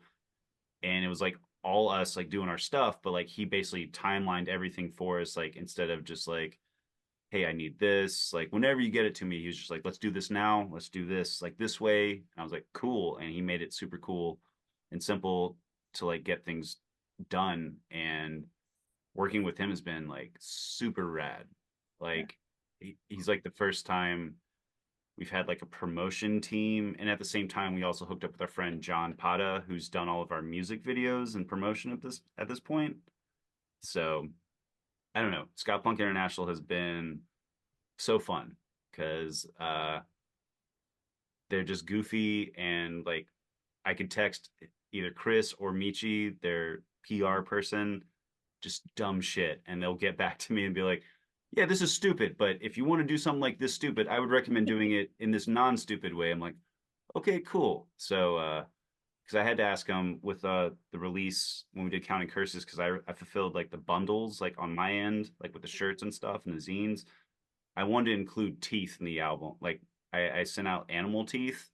Oh, I bought like a giant bulk gross of just animal teeth for like I think like $50, and I sent out vials of animal teeth, which was I was asking them what is the logistics of sending. Oh, wait, I got them, I think. I remember this now. you Yeah. still have them? Yeah, I do have them. They're on my little record player setup thing. You want to go grab them and show us? I will try to find them. Keep talking. It's just like a tiny little plastic vial. Like I bought a bunch of teeth and I got rid of all of them because like I was very surprised at how many people actually bought the bundles. But yeah, Ska Punk International has been I don't know. It's been just them like working with a band of I want to say our caliber and being excited about working with us. Like it's been really fucking cool. So I don't know. The thing I love about SBI is they've always seemed like a total collection of weirdos, and we've always had a issue like fitting in on bills and on other labels and stuff like that. And I feel like that we kind of fit into that collection of weirdos. We're surrounded by some really good people and really, really talented bands. So kind of excited to see what happens. Hopefully a future SBI fest of some sort will kind of get us to know each other a little bit more on a personal level. So Yeah. That's like with like community when they would have the block party and stuff and like being friends with like all those bands and being friends with bands on Bad Time and stuff. Like there's nothing like between labels or anything. It's just like being a band for so long, you just see different iterations of the scene. And we fit in our community, I guess, because like we were touring a lot more, but like now it's been very cool, like being welcomed into like the SPI family, quote unquote, where it's just like I don't know, there's like nothing to prove. Like we're not like grinding ourselves in the dirt, just like trying to like promote and get stuff out. And it's very organic and it's very like and they cool. they kind of I keep embrace saying that. It's bands. very cool, but it's like very heartwarming to me, I guess, just like being able to work with people like this who like legitimately care about the scene and are just excited to work with bands. So And we've been I feel like everything interviewed froze. some of those Did my other computer- weirdos on that label, and there is some phenomenal bands in Ska Punk International. Oh, yeah. So yeah, They're not definitely they're looking not forward. scared to they're not scared to take big swings, you know, and like try different things, like Runaway Ricochet all over the place. And which I is a don't know. I phenomenal really album. appreciate that. Yeah. I mean, I can name off a litany of bands that I just mean, that between they'll try anything Ska new. Punk International and I think Punkerton, like those are probably the two labels that people need to be watching. There are some amazing bands on both those labels. Agreed. Whose idea was it to release the clips prior up to the record with the gospel and everything along those lines? Was that Ska Punk or is that one of you guys? What was us? Jonesy? That was I feel like my connection froze up. yeah. 100%. I can see your creep face. It's great. We took this idea of, I don't know, I had this fever dream years ago when I had pneumonia, and we wrote this thing called Golden Snake Holy Tabernacle. Anyway, off of this fever dream. And there's also this character called Father Mercy. And Lee thought it would be just a hilarious idea if we did like a televangelist style with Will and John. So we kind of just came up with this crazy idea to like drop it like a horror movie, like horror movie clips, as creepy as possible. And I don't know. I think it worked out. It was a lot of fun. 100%. I love them, and I feel like they really fit the theme of the record too, and along with the artwork and everything. It's Thanks, man. pretty I awesome definitely got stuff. my ass kicked that day. Dropped on my knees a few times. I had packing tape around my wrists, and I fell out of the chair because I did. Will did it on accident, but I got knocked out of the chair and sliced my hand open pretty badly. And so Yeah, some of that blood is real. So Yeah, I kind of pushed him over, but not like pushing, but like kind of like oh, Hooked in. he's dead. And but I forgot that his hands were tied up, and he just kind of hit the side. Like that's not Ooh. shown. yeah, because John is like a seasoned director, and he goes, "What the fuck are you guys doing?" Because he's so concerned with safety, you know, like this is just like a, you know, he could cut my arm off and I wouldn't sue the guy, you know. But in his experience, he's going to be like, you know, he wants us to be as safe as possible, and we're just idiots. And Will and I both ran our head into the side of that metal wall, but we had a great time. Yeah, I think there's I don't like. know if any. Go ahead. Oh, you go ahead. I don't know if anybody's seen the video for Monster Pig Eats Jesus either. That was a disgusting, disgusting experience, but it was so much fun. Will and I probably ate 6 pounds of mozzarella sticks and each drank. I probably drank a bottle of marinara sauce. Will probably had 6. Ooh. Oh. No, So at the end of that, I don't know if you've watched to the end of that video, but when he's vomiting, that's for real. That's legit. Oh. yeah. Well, I remember like because we talked to John, like we had some videos for ideas, and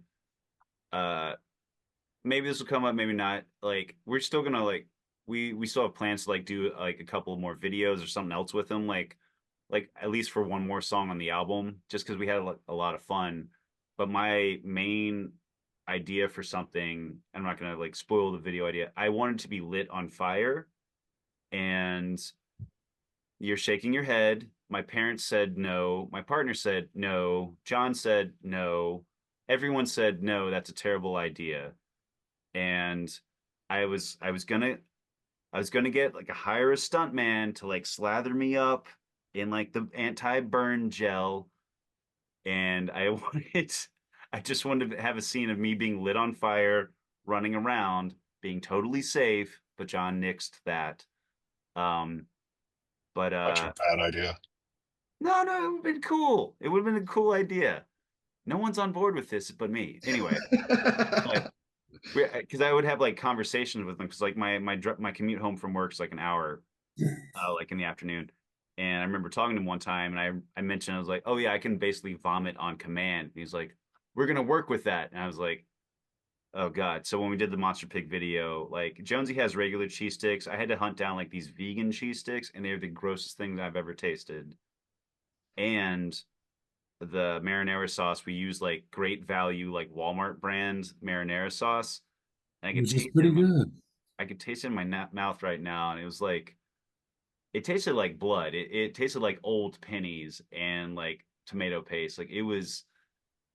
I get that like I get queasy. So like when I when I was ready to vomit, like it came pretty free. But like working with John was like super fun because he is very accommodating with our budget, but he was also very excited to like do like some DIY like stuff like that. And Jonesy and I like were very, I would say out of shape, but like going through the rigors of like because we played a show the night before in Memphis where we shot the rewind kind of live clips, and then we did that because everybody else, like I think Brad was sick, Lee couldn't make it last minute, so We he and didn't I, get home until like 4 in the morning. oh yeah, that too. I And think we both, slept for like 3 hours and came back and shot the video. yeah, so we were pretty haggard, so doing doing that was like super fun. So like us looking like shit was legitimate, like looking like shit. Just par for the But course. Oh yeah, yeah. I think any band that you would interview on here could testify to the fact that it's so much easier to work with people who are actually into the shit that they're doing. Yeah. Like people are into the music. John knows every single one of our songs front to back, and he's the one who hit us up like, "Hey, I do this. How can I contribute?" And I just thought that was super cool, and we've made a really good friend out of it. Yeah. So He hit us up because like he directed a horror movie called Black Mold. I think it's on Tubi right now. Like you can just watch it for free. It's on streaming. But he was like, "Hey guys, I'm filming or I'm premiering this at like a Knoxville horror festival. Would you guys like to come out? I have some tickets." And I was like, I didn't realize this before, but he told me like we'd met him in like Milwaukee. We played a show up there and we didn't know him, but like I remember him now. Just know what he looks like. But he was like, "Do you guys want to come out to this?" And I was like, "That's super cool." But it was like a couple days beforehand. But then I was like, "Ah, it'd be funny if you like wanted to do a music video or whatever." And he's like, "I absolutely want to do that." And I was like, "No shit, dude. Really?" And he was like, "Yeah." And then like from there, we just started talking. Like it was really fucking cool. Like him, SPI, like Community, like Bad Time, like anyone we've worked with have been just like very cool. Like it's I don't know. I forgot what the entire question was, but just like doing all like I guess all the promo stuff. Like this time around is like the first time we've ever done like kind of like around a podcast. We've done promo videos, we've done music videos, and it was all like really cool. And the response from it has been super fun. Like we're just appreciative people are listening and watching to stuff, because there's so much shit out there at this point. Well, So it's a killer fucking record. It was in my top 5, and yeah, you can tell you guys put a lot of work into it. But what we were thanks, man. getting around to was Bringing On Ska, where we started getting into the lyrics of some of those songs.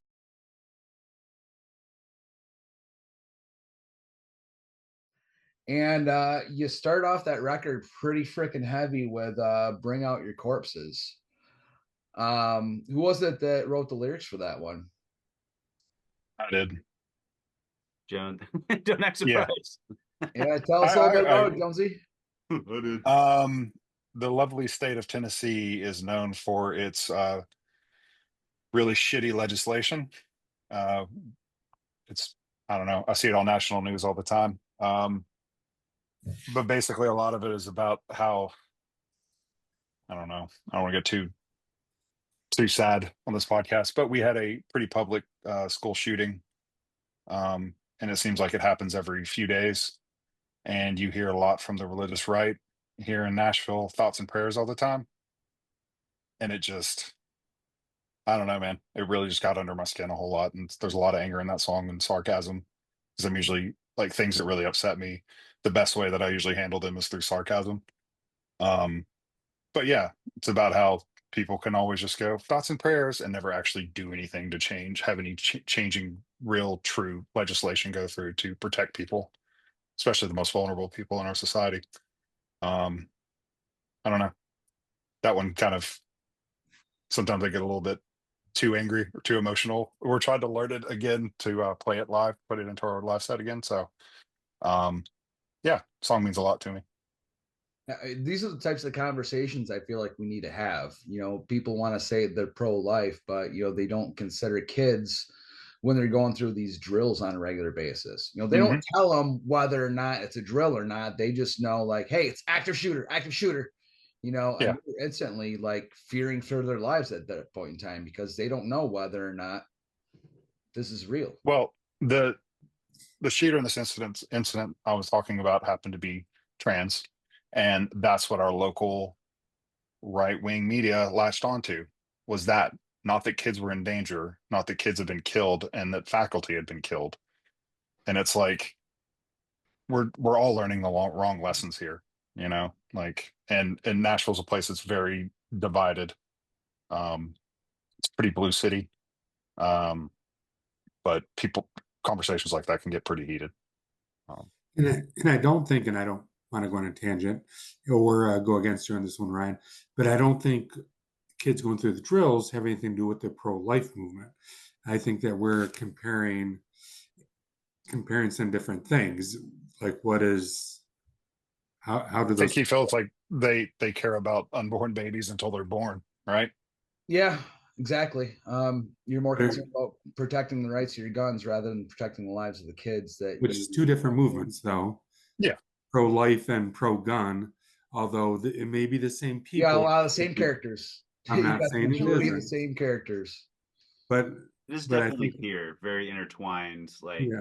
those are two talking points that are basically interchangeable, and you'll see like a lot of our legislative branch, like especially like locally, like in Tennessee, representatives and senators, those are two pillars. So it can be very much the same type of people.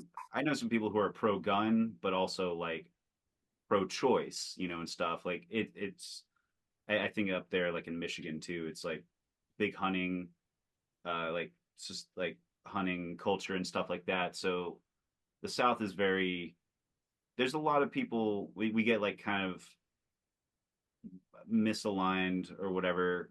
Some people like just think we're all like kind of the same.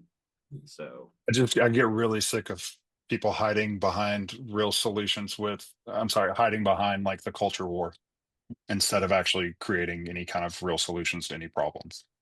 You know? I concur, and I guess my concern of putting the two together, and this may not be where you are going, Ryan. I don't. Now I'm going up against my host. It's great, right? My No, concern let's is do it. that I've heard the argument of, if kids are going to have to go through this, then why should we bring them into the world? And that's two different things. And that's my concern. You can't say because this is the outcome, we should stop them from the beginning. And that's not I a didn't take it that pro-life way. or pro-choice thing. That's just a question, I guess. I took it a different way. Like Ryan was saying, these people are all pro-life until the baby's born, and then their guns come over the baby's life or the kid's life. I don't think he was saying what you think he was. A lot of the people that are supporting those efforts are supporting, same actors on the pro-life movement are the same actors protecting, Right. preventing common sense gun reform. And hey man, I'll be dead honest. I've always been maybe it's because I've grown up in a hunting family, and a military family. I've always been pro responsible gun ownership, and that's what, I don't know. It's just seeing no actual like responsible legislation go through is the most depressing part. It's like, what does it take? What kind of catastrophe does it take to protect people? So And how many I don't of know. them? Yeah.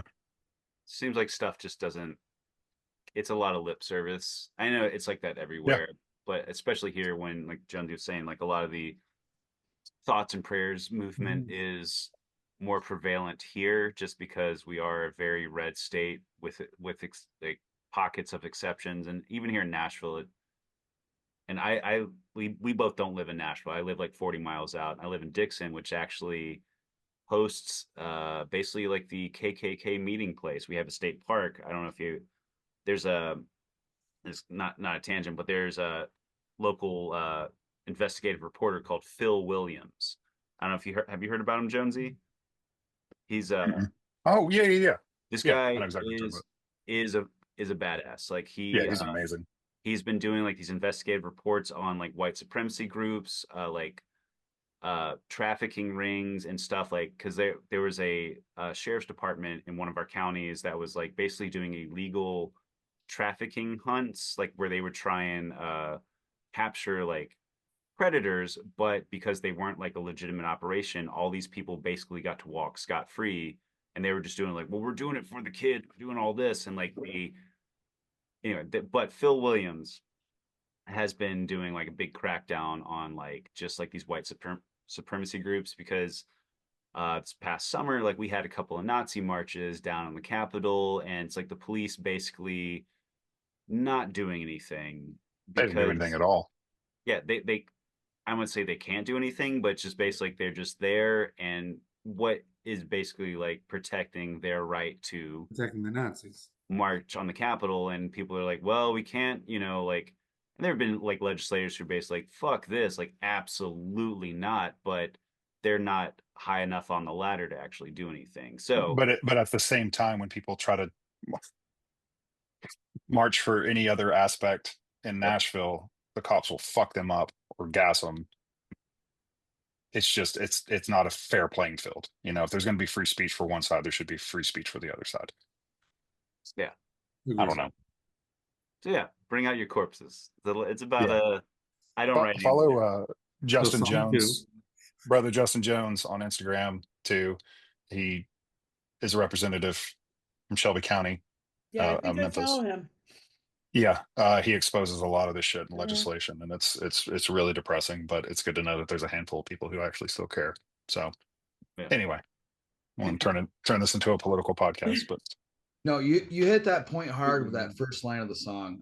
The children slip on shelves of misguided bills and silent prayers dress up dummies like you really care. All the progress can go to hell.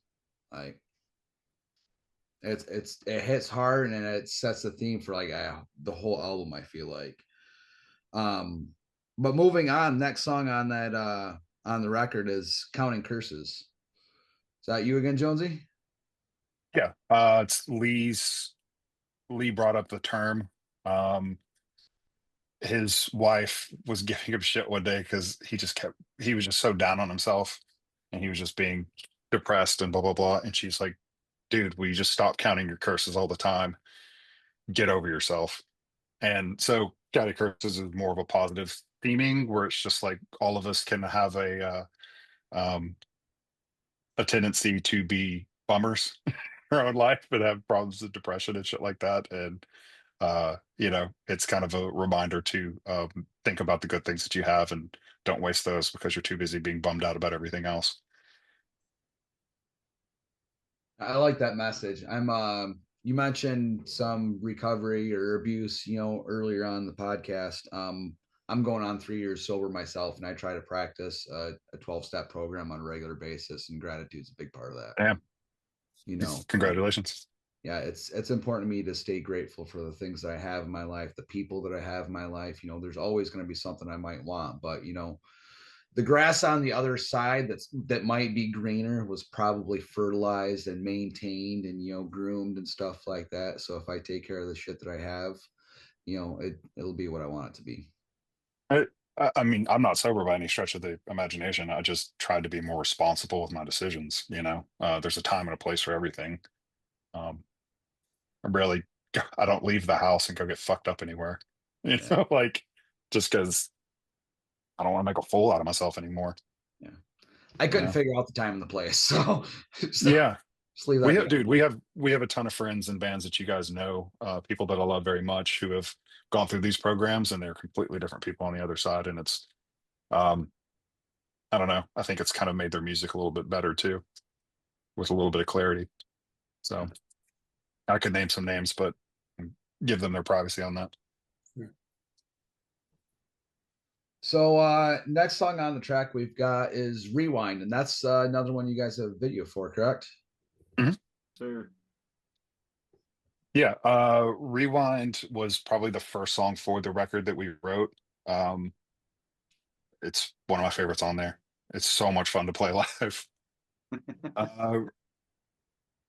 Rewind is about, I don't know, it's a fictional story, but it's kind of about like hindsight's 2020, you know, but sometimes you can look at relationships you've been in the past with rose colored glasses, and you forget all of the awful shit that happened. And sometimes that includes some emotional abuse that you sustained from other people. Um, but yeah, that's kind of the gist without getting too specific. I don't know Yeah. any of these lyrics until I read the lyric sheet because Jonesy and Lee write all the vocals. I just do music, some of the music sometimes. So it's fascinating putting all this stuff together to like have it be sent off to be assembled. So I like hearing the stories behind them. So yeah. You guys normally write the lyrics first before you start laying down music, or the other way around? No, we did. I usually write the lyrics last. Okay. Yeah, and then argue if Will and I should be performing over the top of each other. Yeah, usually I guess in the past, like especially in the last last two albums, I always have a problem being the only horn player and like figuring out where I need to play because I don't know where the vocals are gonna go. And then once we get into the recording like booth, I'm like, oh shit, I played over this, and like we've gotten a lot better. I've gotten like kind of better at realizing where like a chorus will be or something, or like playing less, but like because I used to like write stuff where I'm like playing the entire goddamn song, and I can't do that. I can do it, but it's just not fun for me. I like being able to do like background vocals and stuff, and just like having their input because sometimes we would record like on different days, but for the most part, we're like all there for now. Where it's just like, hey man, I'm doing a verse here. I'm like, cool, fuck it, I don't have to play anything. That's like way easier for me instead of getting in my head and trying to be like, I got to write this really cool horn part, which I'm a C plus player at best, where I'm just trying to like fill stuff out. You've gotten better at being more atmospheric when you need to be too, though. Yeah, I just Realizing don't that you, I don't practice as much, and since we don't tour as much, like I'm not my lips aren't as ready as they used to be. So, you know. But yeah.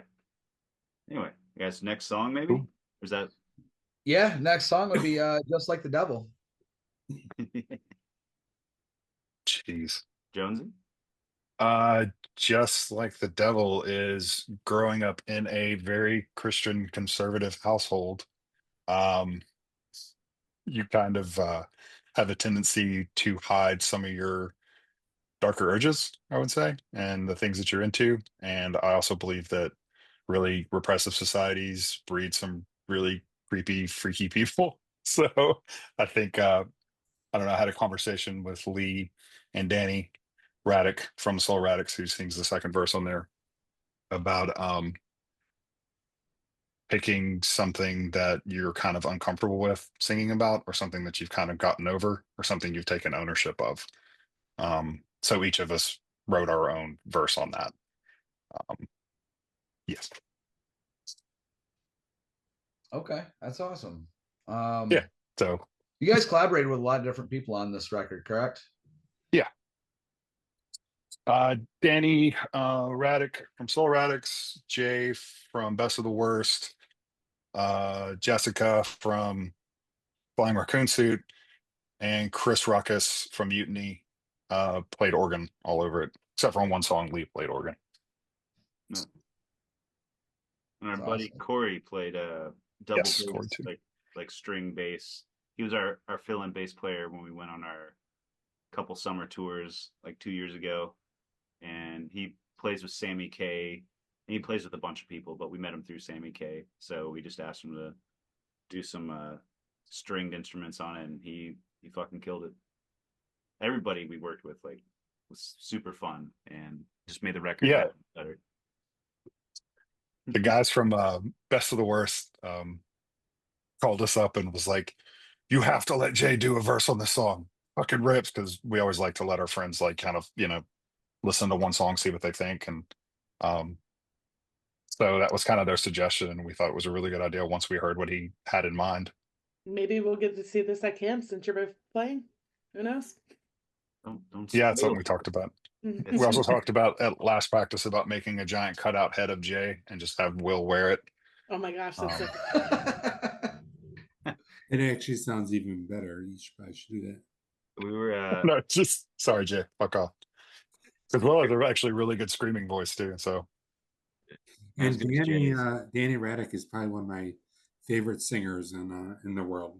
She has such a beautiful voice. In the I'm world. glad you said that. In the Yeah, world. that because Will played in Soul Radix with her for forever. Oh, really? Yeah, we're all still really good friends. I mean, Nice. she's a good drinking buddy of our drummers, and Soul Radix is still a band. Yes, they are. on and off. Yeah, I know. I'm still And I in the- almost shoot, I can't remember. I feel like you guys, you're in Soul, right? You played Chicago within the last couple of years. we Did did you- we did you two and I- shows with God damn it. Why did we play those shows? I forgot who we played with. Huh? What flyer is that? Oh, that's from our album release show. Oh, it's still alive. Is that Chicago? No, that's Nashville. Oh, I thought that was Yeah. Chicago. That's what I found when I was looking for the teeth. I found this, but not the teeth. I was so upset.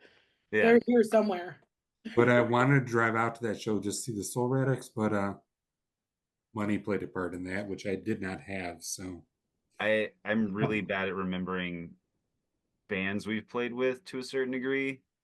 I forgot who was, but we so this it wasn't anyway. But yeah, we played that Chicago because we were on Jump Up, and then we played a Nashville show. Like we kind of like disbanded in 2017. did you do a Slack Fest or am I crazy? I mean, it might be crazy either. Oh, way. we played with the Slackers. Like that was our first show back. Yeah. We played with like the Slackers like a month before in Atlanta, Okay. and like Danny knows everybody. So, and I've been in the band since like 2012, 2013, something like that. Like I joined the band, and then it's not any of my stories to tell, but we've recorded some stuff, but this is like a little while ago, so I don't know what's going on with that, but it's like we're all kind of spread across the country now, so it's harder to get everybody together. So we'll see what happens. But yeah, getting to work with her, I think we were just like, yeah, let's fuck it. Like let's ask Danny. Like that'd be super fun to do. Like, you know, 'cause we see her every now and then. She comes out to shows, and like we're just like, yeah, let's fucking do it. So it was super fun to do it, like be on another track with her again. Nice. So yeah. Oh yeah. Sorry, Ryan, I rabbit trailed you on that one. No, no worries. That's what it's all about. It's where we get the good stories at. But yeah, next song on that next track on that record is Monster Pig Eats Jesus, which I don't think is about mozzarella sticks. No, No. Maybe. Possibly. it's about gentrification and water rights. You know, like all the really fun stuff. You know, It's kind of about, it's loosely about all the bullshit we saw during the pandemic of all of these developers buying up property around Nashville. Some of our friends in California were going through some shit too. You know, people who take the opportunity to take advantage of people when they're at their lowest. And yeah, about it. it's a short song. So It's a short song. Yeah. But it was a really fun video though. Well, yeah, Lee wrote a line about Flint in there too. So I don't know if you want to read that part, but yeah, but just talking about how it's again ineffective governments doing jack shit to help their people out. So we'll see how the next record turns out with this however long it takes us to write that, with these some next couple of years unfolding very quickly. Yeah.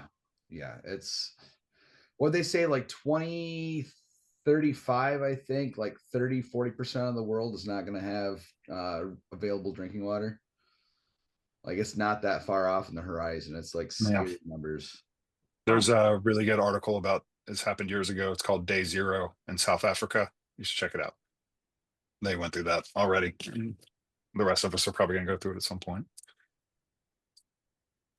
Yeah, We got some really positive songs, man.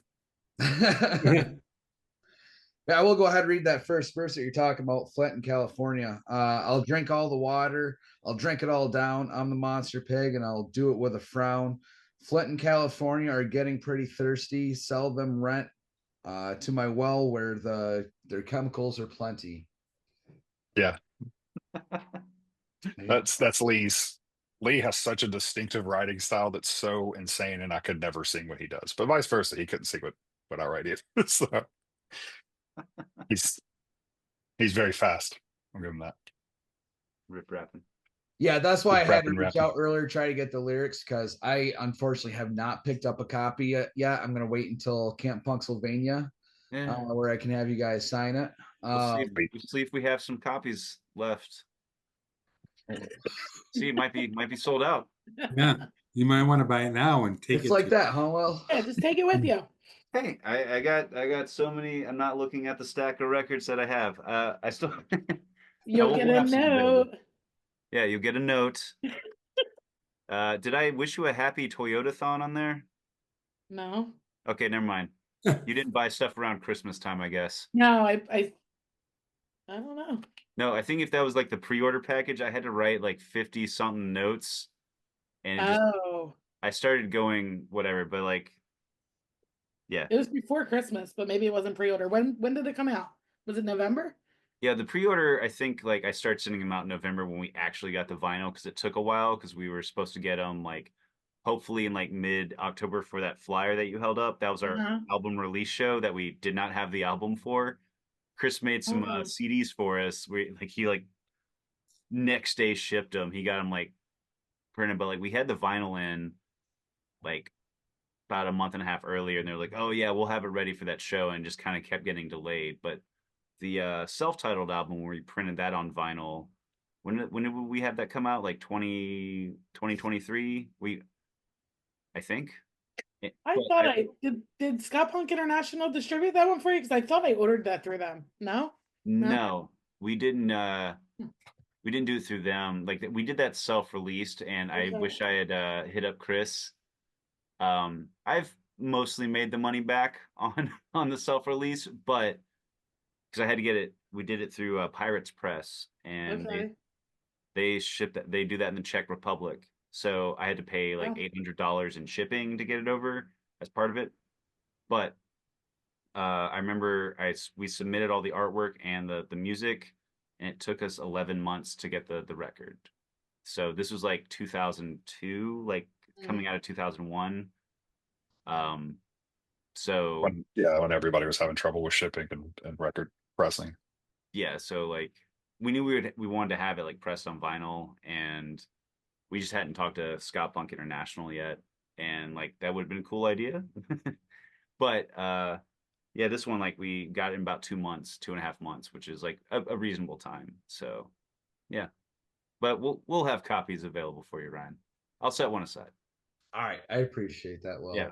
We're also not doing like I think we don't have any shows until like then, so they're not. We sold like most of them, but what we have left is like what Chris sent us. So we have like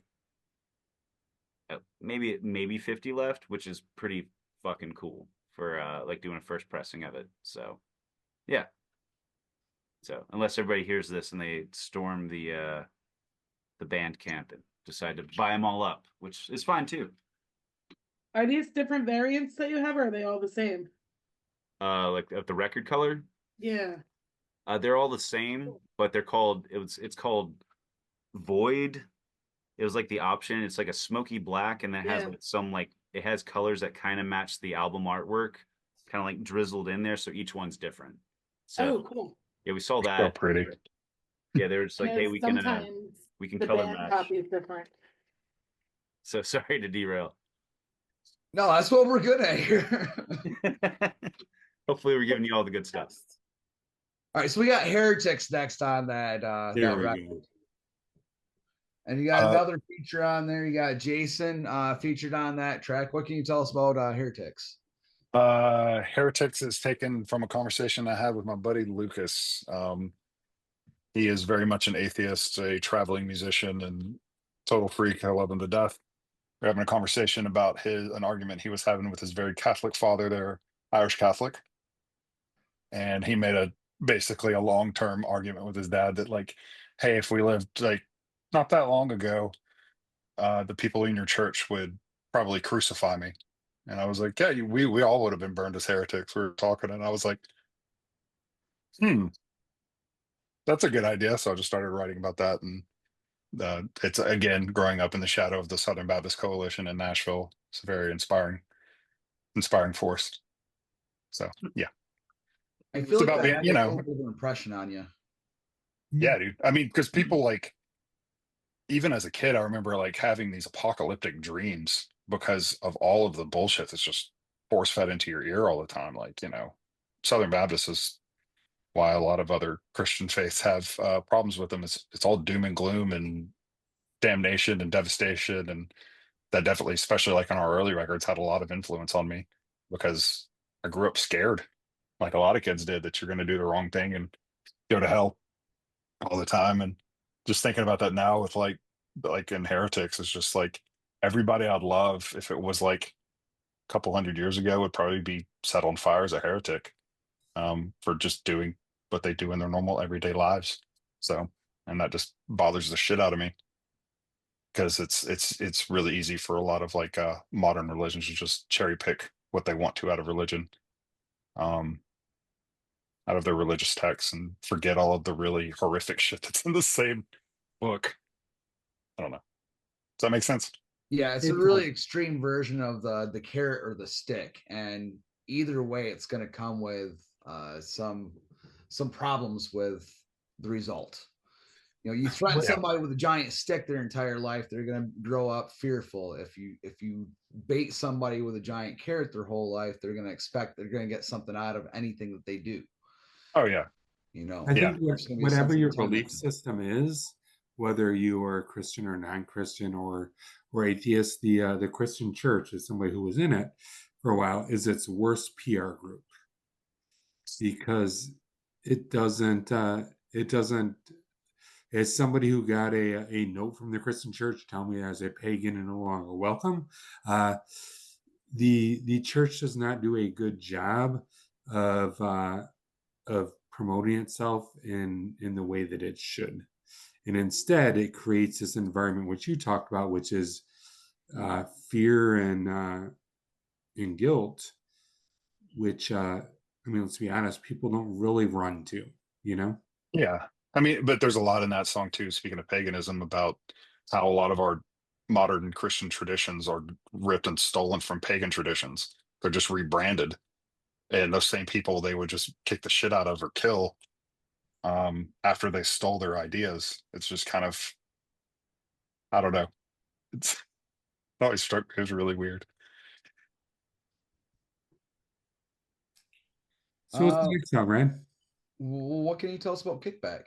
It's again, it's definitely an attack on the right, I would say. About I'm very much a pro union guy, um, pro worker, and I feel like a lot of their tactics are to turn people against each other and make us forget that we are all workers in America and that we should be working for the same things. And we kind of get lost in all of the culture wars and forget that we're all in this together, and that they come after programs like social welfare programs essentially, and then tell us to pick us up by our bootstraps, all that good stuff that you've heard over and over again. um, but yeah, that's pretty much what it's about. Do you feel, I don't know if all of you, I don't know if you've been heavily advertised for the new movie A Working Man with Jason Statham. Are all of you going to go see that? No? Seen this? Heard about this? I I Jones, haven't haven't heard heard of it. about it. have you seen The Beekeeper? No, I've heard of that. Oh my God. Anyway, I've seen YouTube ads for this movie a lot. I just didn't know if you think A Working Man, the new Jason Statham movie coming out, is like some sort of like rights attempt to shoo their way into like Hollywood and like use like the everyman's like action man Jason Statham to pick himself up by their bootstraps. What do you think, Jonesy? Is that what the song's about almost? Hmm. Hmm. Hmm. I'm just very excited for this movie. I've seen so many ads for it and it's coming out soon. I don't know. I don't write any of the lyrics, so I'm just derailing stuff. So I'm just Well, No, it's like a it's lot of these organizations and industries, they create the fucking problem that we're expected to raise the money for and fix. You yeah. know? And it's like, pull yourself up, buddy. And it's like, well, you're the one who cost me my job. You're the one who's polluting the shit out of our environment. And you're expecting us to raise money and go to these websites and beg people for cash to take care of our healthcare costs. Uh, It's usually because an organization has taken away your healthcare. I don't know, man. It's just this perverse cycle.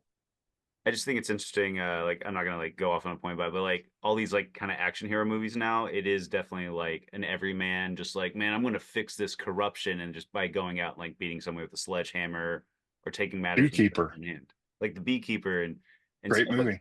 yeah, great movie, but stuff like that where I'm just like, who is this movie for? Because it's like speaking to, I guess, like leftist ideology of like taking the power back, but it's also kind of like it's like this weird. I don't Super know. machismo at the same time.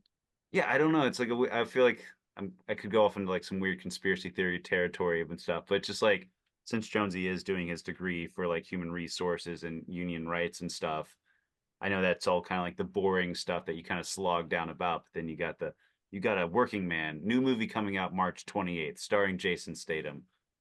So that's all I'm talking It, about. I mean, dude, there's just, but it's like it's still address. I mean, as silly as that movie is, it still addresses the problem that it's always the working person that gets crushed by all of these laws, and nobody seems to give a fuck.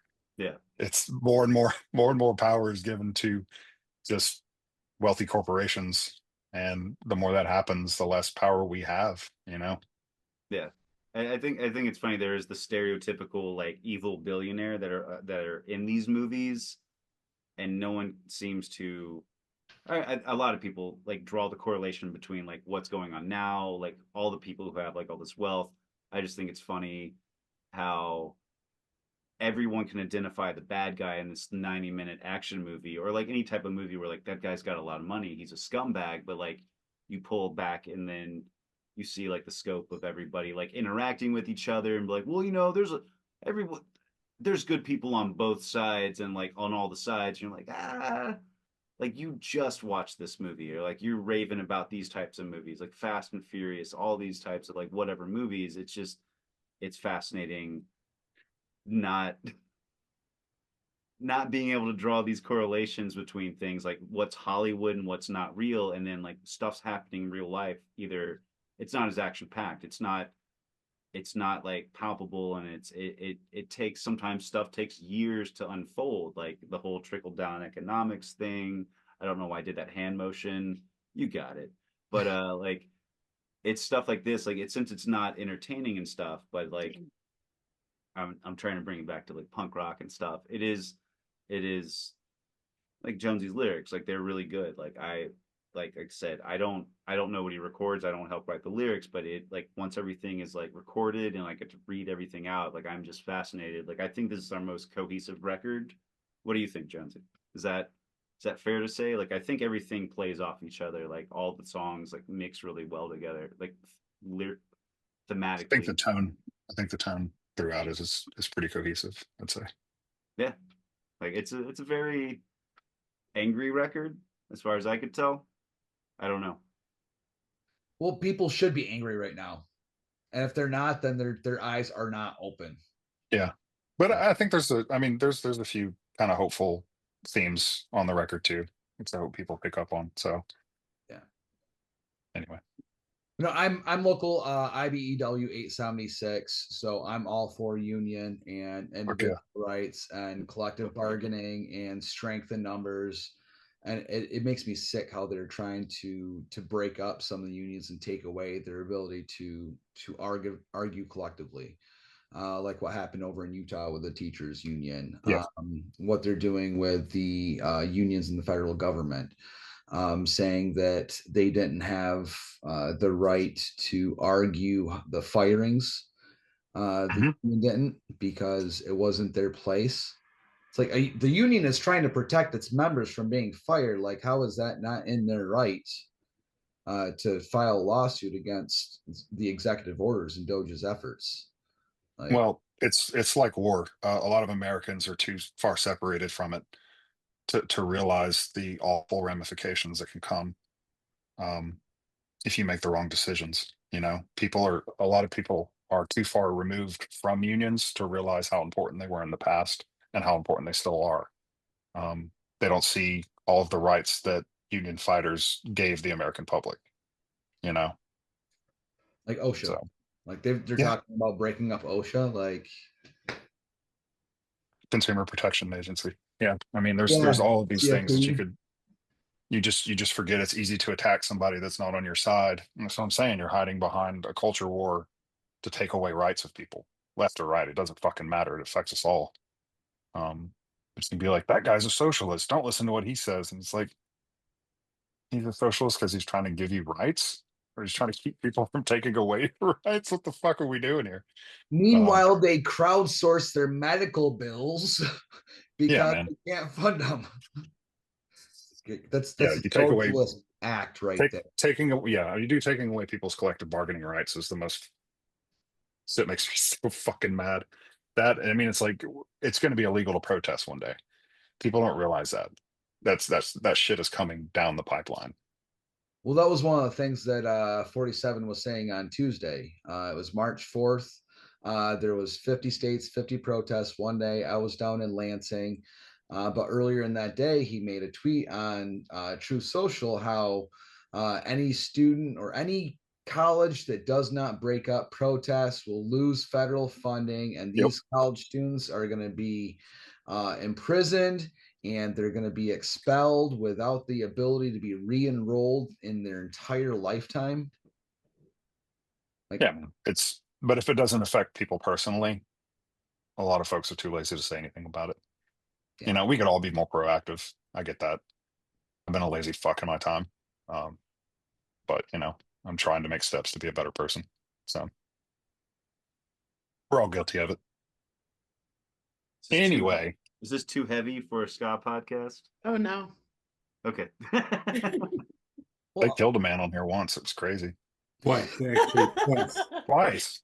well, Man, yeah, you you guys missed are the other extreme. episode then. We You have did to have a catch up on the 14-hour episodes episode once. Do you remember our 14-hour episode? with Matt Wixom. Yeah.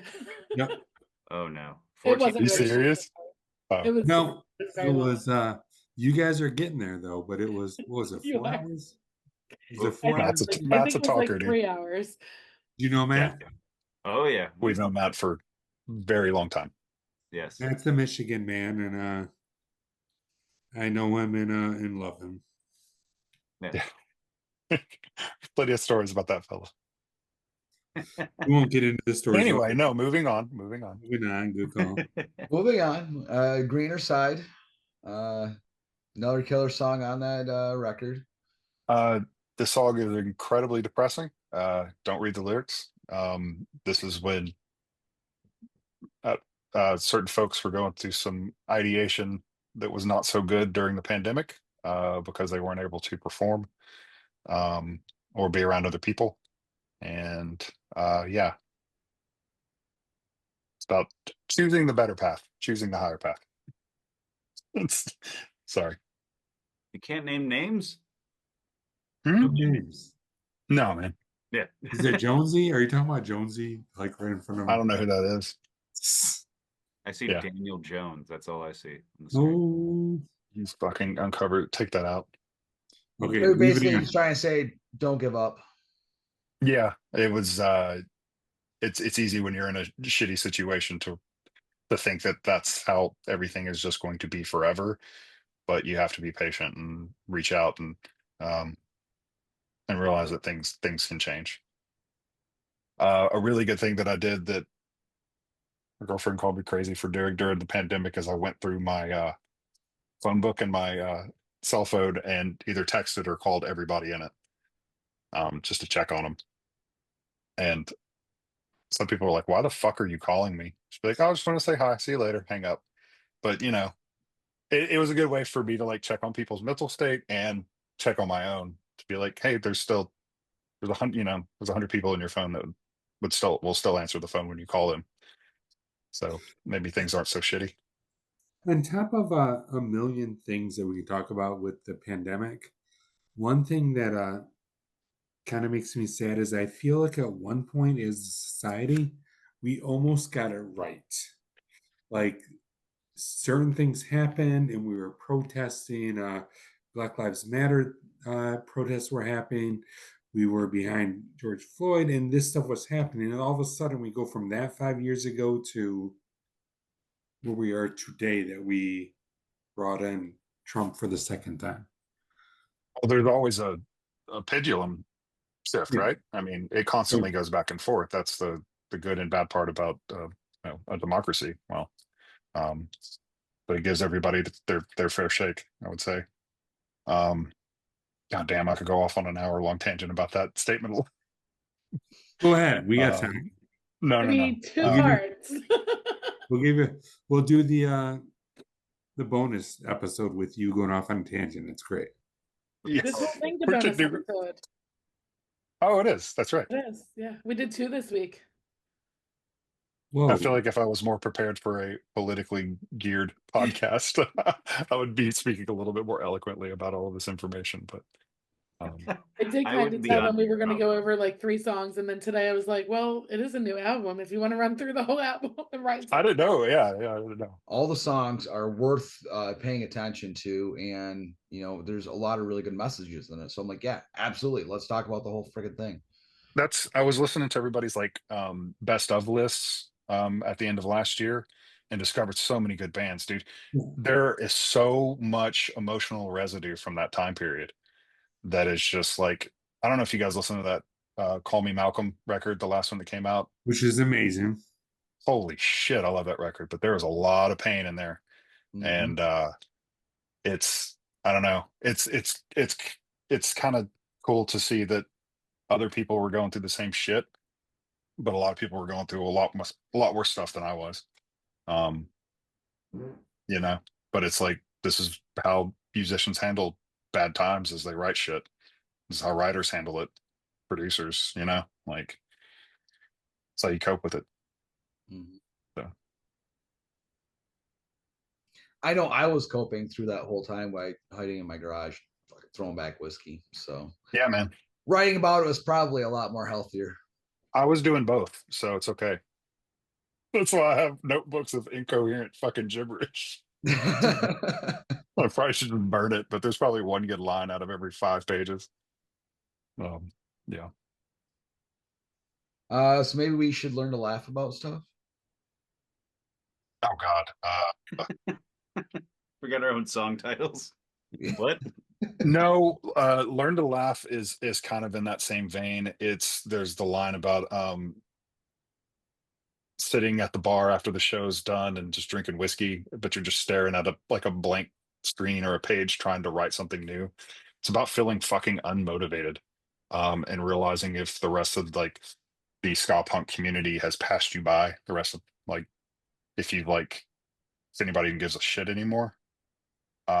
Obviously those feelings changed once shows started opening up again and people started going back out to shows. I remember going to like my first like 4 or 5 shows. I was like, holy shit, this place is packed. And you realize like how much people need community and that togetherness that punk rock is so good at doing. But yeah, it's like all this self-deprecating feelings again. Yeah. I there's a lot of that going on during COVID, and yeah, I know. That's probably why there's a connecting theme on a lot of this. This is all of us dealing with a lot of fucking anger and like isolation. Yeah. I know when that was going on, I lived up in Gladwin, which is in the middle of nowhere. We moved away from our people, so we didn't have any friends or family or community. We moved up there, so when that happened, like we're stuck at home. It made it like so much worse. So yeah, I when I moved out, I started going to shows again. I met these clowns that we're doing this podcast with. Like I found my tribe. I found my home. And it was just like that community, that sense of community that I missed. Like everything was right there. Everybody was supporting each other, pumping each other up, encouraging one another, like in everything and anything that they did. And it's just like, oh shit, this is home. And sometimes it only takes a couple people to change your life too. So, and just by having a similar interest. Anyway, it's going to be a 6-hour podcast. I'm sorry, guys. So what can you tell us about Dead Inside? You got another guest on that one. That's I love yeah, that Jessica. one. She's an absolute Mhm. sweetheart. I love her to death. I love that band so much. We went on tour with them and had a fucking blast. But Jessica and I realized that we had gone through a similar like health scare experience, and it's also taken from another conversation I had with another friend in another band about being like, once you go through like a serious health scare like that, and you realize how close you came to something fatal, you realize that all the rest of your days are kind of a gift.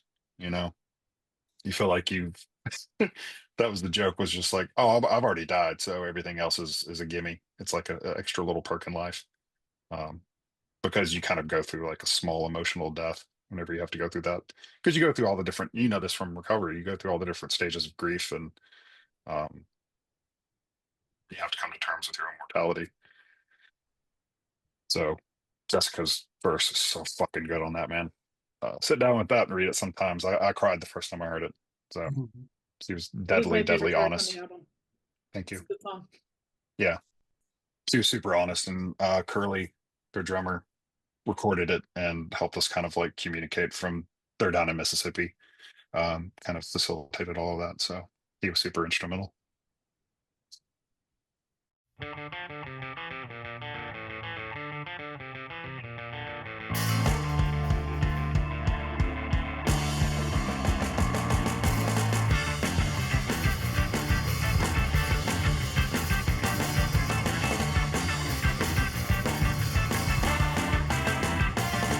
With the silent knock down hard, drop the fluids and sleeping well. We wake up screaming, our cries going numb. I see their face and surely push away. What did you do to me? I scream for life, I call for home. Where is your hand? I sit and wait with bated breath. I send the text and call your name. Pull me back from this place.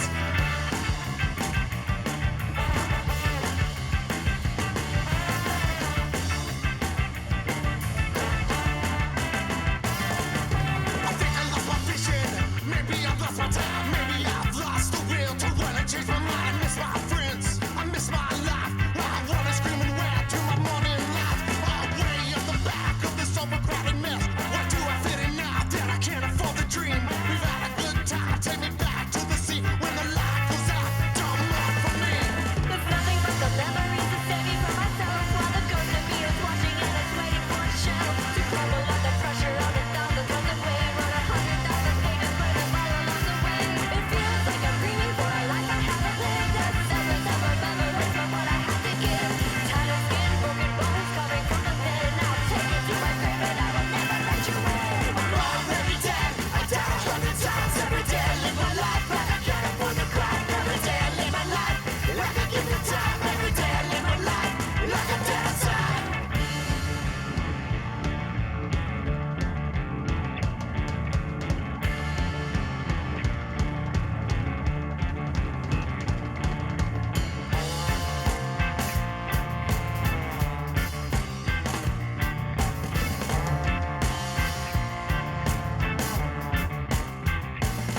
So hard to move on from my cupped up path. Dance through the chaos till the hammer falls down. Go on and on for many miles. A flash of faces when the light draws out.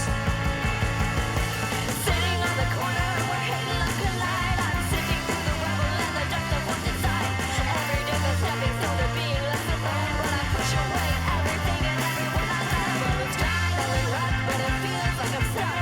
Waiting through the promises I made when I was young. It felt like I was holding, but I didn't know a thing. It's a steady downward spiral left hanging from a string. I'm already dead. I died 100 times every day. I live my life like I can't afford the crime. Every day I live my life like I give the time. Every day I live my life like I'm dead inside. Sing, grab me wisdom, Lord, grab me faith. This great day, anyone and all will give me faith. Try to fall in together, but I guess I fell apart. I shot my mouth 'cause I thought I was smart.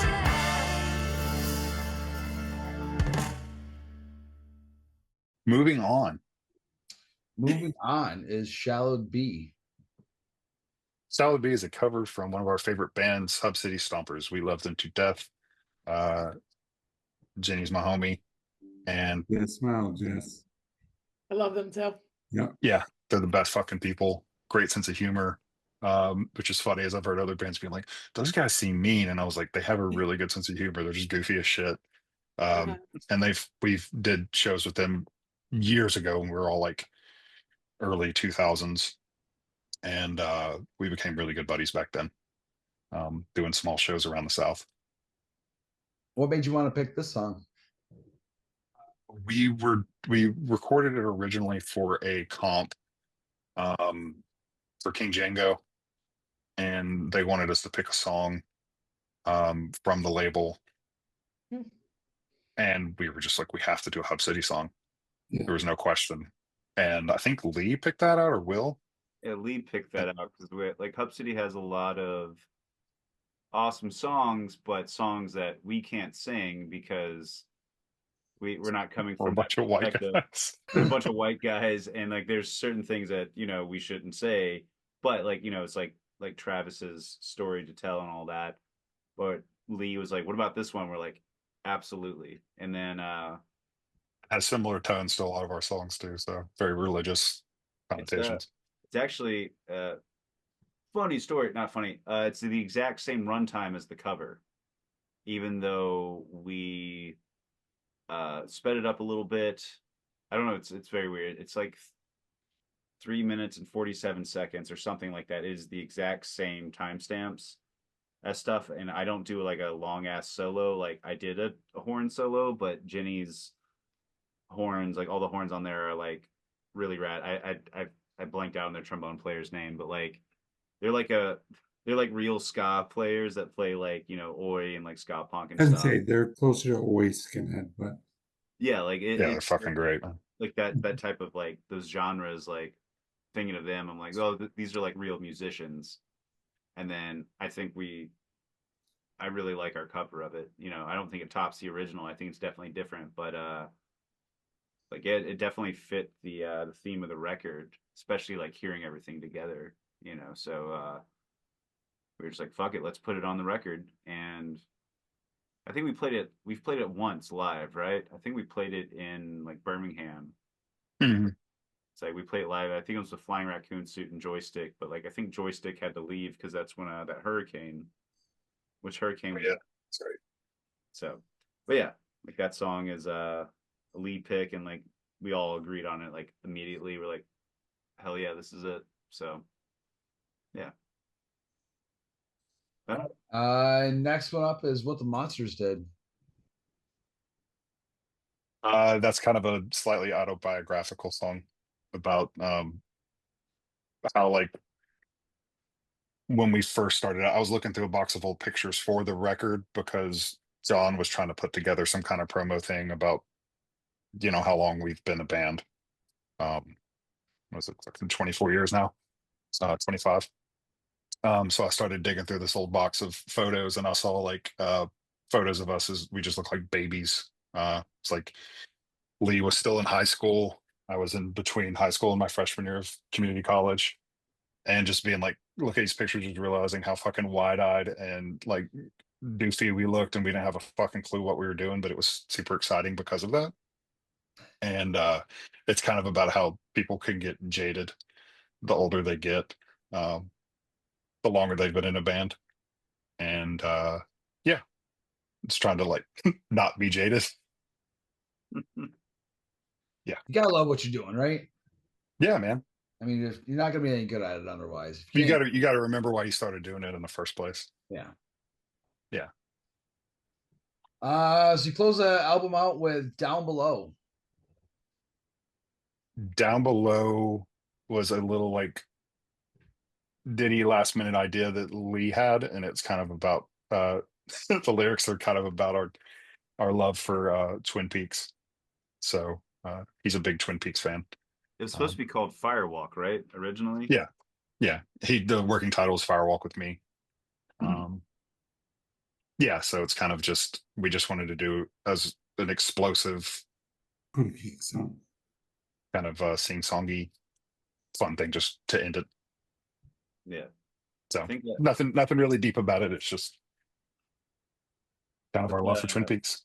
Well, Dead Inside was supposed to be called Dead Outside, right? Yeah. And Lee switched up the the name of the song on the cover, like on the back artwork. He just goofed up, and then we're like, it's already too late to change it. Yeah, like fuck it, we're changing the name of this. Because everything's all hand drawn. Like Lee made the artwork on like it's an over 100-year-old vinyl record cover. It's from like the 1910s, and like he got it somewhere, like, and he just started doing a collage on it. So like a lot of his artwork, and he was like hand drawing all this stuff, and then like there's no way to like redo it. So we're like, fuck it. So Chris helped clean up some stuff because I drew some goofy stars and shit on it, and I went a little too hog wild on it. But yeah, it was supposed to be called Dead Outside. I remember Jonesy was like, so this is the name of the song, and we were just like, none of us know how to do like any digital editing whatsoever, and like since it was like kind of like a one of a kind piece, we just decided to keep it Roll with it. roll with it. So I don't know. But yeah, that's the whole album. That's it. And yeah, the Monster Down Below is a callback to our some merch we made back on when we did Hate the Light of Day. So it's kind of a callback to 20 years ago. Yeah, where did Lee? Do you remember where Lee got that phrase? To all the critters down below. We use it in some demo tape stuff. Okay, so it was just kind of like It just became a theme. Yeah. Okay. It was not about the rats in that room or whatever. It could be. We've always had, we've always had a little relationship with like possums and rats and stuff like that in some of our imagery. So it's always I don't know. God, Self-fulfilled prophecy, maybe. We made the rats Surrounding come to yourself us. with rats already just becomes part of the tour. Hey, it's Tennessee State Pet. No, thank you so much for going through that with us. It is a killer fucking record. All right, We're this gonna is categories, vote. which is a round of speed questions, and some of these will be fan questions, and I'll tell you who asked them. I have on my list, if you had to play with one label mate on a split, who would it be? Which band? I mean, just because we've never played with them, and I think it would be super cool, and I love Aaron to death, I'm going to say Power Up. No, I have to thank Aaron always, because whenever my 10-year high school reunion was going on, we were playing a thing called Disaster Fest that he put together, and I have pictures from it. It was probably one of the best shows I've ever played in my life. I was like, "There's no place else I'd rather be." So I'm always appreciative to Aaron. He's always been a sweetheart. Yeah. Power Up definitely likes to collaborate. Yeah, I think there's but you could. I mean, honestly, you could. I love Plastic Presidents too. Like, So that was one of our listener questions was from Plastic Presidents. Really? Yeah. What a To fucking know when segue you're gonna you make a just did. split with them. Oh, yeah, they asked us because we played with them in Omaha, and they were super fun, super cool, and it was like it was like a show that was put together with they combined shows, like the promoter did. It was like with Dikembe and Glazed, kind of like emo indie rock bands, both really cool, like really nice guys, and they were like, "Oh, this is gonna be rad." And so us Plastic Presidents were on the bill, and it was just a super fun time. And then I remember they hit us up like a couple days later, like, "Hey, do you guys want to do a split?" And we were just like, That's why he asked. yeah, like we were like in the process of recording like stuff, and we're like, well, I think we're just gonna like save everything because like we did the little EP that had Monster Pig on it, and we're like, all right, next thing we do is gonna be a full length. So I was just like, kind of just up in the air, like, yeah, well, maybe later, but like we're gonna like try and get this like album out, and it took a little longer. Just I think just like getting recorded, like just getting together and stuff, but they're also a rad band. So I'm gonna stick with my answer of a compilation of all the bands. All the rad bands. Yeah, they're all. It's really hard to choose, but it is like, I don't know. I'd say Hans Gruber, Flying Raccoon Suit, Power Up, Mutiny, Plastic Presidents. Like it's So very hard to everybody- pick. No, mid-aughts, Roadrunner did a Roadrunner United where they had different people come together from all the different bands on the label and put together just whatever. Ska Punk International could definitely do something like that. Yeah. Yeah, dude. Powerhouse is on that label too. I would love to do where Hans Gruber writes all of the music on a song and lets us put the horns and vocals on top of it, and we did it for them, vice versa. I think it would be really fucking weird. A lot of fun. I There's your floated split. this. I floated this past Chris. I wanted to do like an SPI or whatever, like an all-star tribute to Smash Mouth, where we all covered Smash Mouth songs, because I think that's the only thing, because like a lot of band, I love Smash Mouth, but like, you know, like at Halloween where bands do like cover sets, like, oh, so and so is going to be, it's either like the Misfits, the Cramps, the Descendants, Deftones are like coming back in. I was like, the only way we're ever going to do, and Jonesy will not agree to this, is if we do like a Smash Mouth cover set. Because I know we've talked Oingo Boingo, but I was like, Smash Mouth is perfect. So, no silence. All right, I'm gonna sit back down. No. I didn't stand up for that, but like I leaned forward, like, just so you know. But yeah. Anyway, I forgot what question the question was. I think you both answered, but I Earl think it would was about also like to farming. know, do you like pineapples on your pizza? Who wants to know? Earl? Who's From Earl? Plastic From Presidents. Plastic Presidents? Okay, The little guy that screams a whole lot. sure. He's lovely. Yes, one of my trademark pizzas is I do barbecue sauce on a thin crust with pineapples and green peppers. Ugh. It's phenomenal. Save the green peppers, but the rest sounds really good. No, because the bitterness and the sweetness counteract each Yeah? other, and it creates this with the No. barbecue sauce. Huh. No, you're wrong. Great. Uh, No, I just saying, definitely give do it a try. I'm pineapple. not saying anybody's wrong. I'll do pineapple on pizza because I'm vegan, so I gotta take whatever I can get, like any type of flavor on stuff. So, but I've always liked pineapple. So yes. You guys are patting 1,000 with him because he said no is the only correct answer. Then how about this? No split. There you Sorry, go. dude. Ooh, Unless the split is called pineapple and pizza. Or pineapple pizza. It's That's the most checker. third wave PG, ska name Plastic I've ever heard. Presidents, pineapple pizza. Maybe that's why they're called plastic presidents, because of the two P's. He's hiding. It's It's it's a like sham. it's like the Illuminati symbol on the back of the dollar bill. You fold it the right way. Yeah. All right, my question. Favorite city or venue to play? Currently, or Mhm. just in general? Whatever. First thing that comes to your mind. I'd say the Muse, Nashville, our old stomping ground. I miss that place. You agree? It's now a Domino's. It's now a Domino's Pizza. Uh, not always the greatest turnout, but my favorite stage to play is the Milestone in Charlotte. I don't know what it is. Like every time that we play there, I just go absolutely ape shit. I don't know. I think we're always just really tight there. The people who work there are cool as fuck.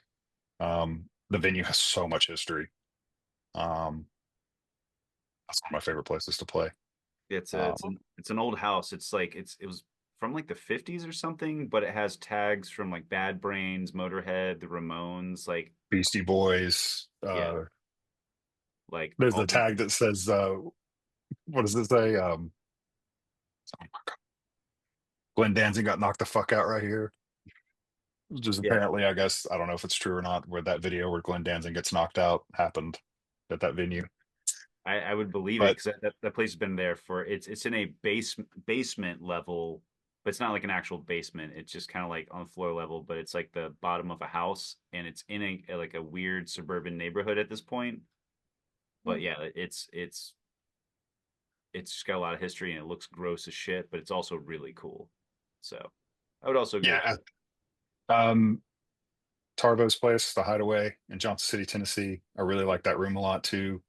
The connecting theme with all these is that we know the owners usually, or the people who run it, and after the show, we hang out and do karaoke on the bar, or just like hang out with the people who work there all night. And That's Yeah. fun. so Yeah, it's like you see you walk in the door, it's like, oh, what's up, man? Blah blah blah, and then just catch up and just pick up where you left off. Yeah, But there's a ton. I mean, there's a ton of great venues I can name off, but those are the first two that come to mind. I also like the Rat's Nest out in Chino, California. We played there 2 summers ago. It's a record slash anime slash whatever, like toy store. and there's no stage. It's just one of those things you kind of do a pop up. It was very crowded, but it was just like a really cool store, and the owner's really nice. And a good amount of people came out, and it was just like it's just really fucking weird to be playing in this like anime arcade room. It's all stuff that I like, so maybe no one else is just like, I'm good. But I'm like, this is it. And it was like at the end of a strip mall, so it was just like a really cool location. So yeah, there's too many venues. Like there's so many cool things, but number one is all ages, the Muse, that's no longer here in Nashville. Like just our where we played the most shows ever. So I miss Awesome. it. It's a shame it's So- gone. How long has it been gone? It's been gone since like I think the last time. Shit, it's been over 10 years at this point, right? Yeah, I long think it goes time down now. like 2013, 24. I think 2013. So My favorite venue to go to shows in Philly closed down probably about 10 years ago too. But I have a new favorite venue, so you know. what was that venue? It was the Trocadero. Troc. We may have played there once. It's in Chinatown in Philly. Great Maybe. place. Wait, hold on. Was it like a kind of a? I'm thinking of some place that's near like in the Italian district or something. In forget Philly? Yeah, Do we have an Italian dish? Oh, in South Philly? I guess like in another What is band I in played South in. Philly? I have no idea. I So don't know. it may have been no.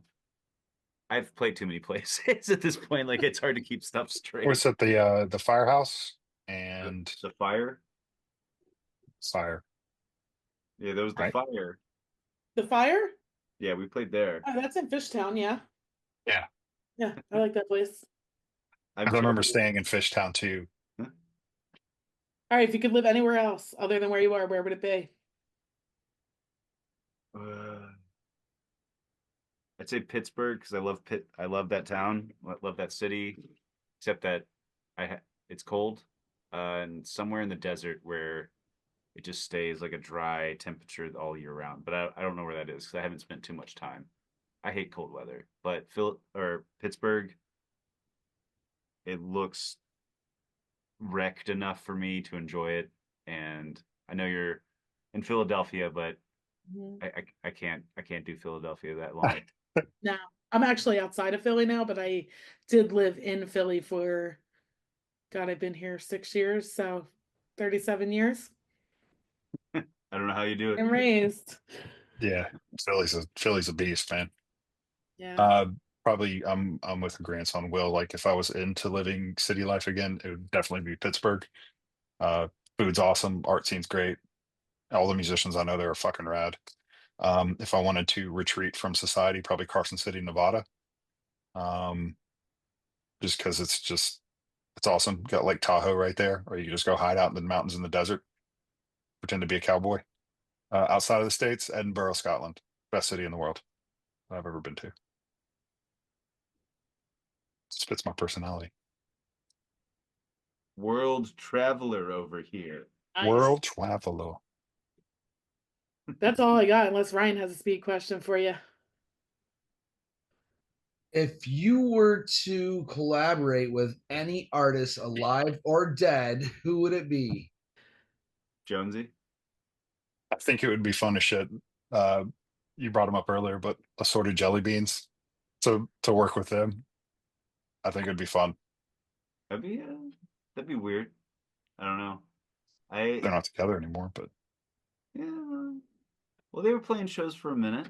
Man, like have them be on a track. I've always wanted to do like a dream split is like either with Fucked Up or Swinging Utters.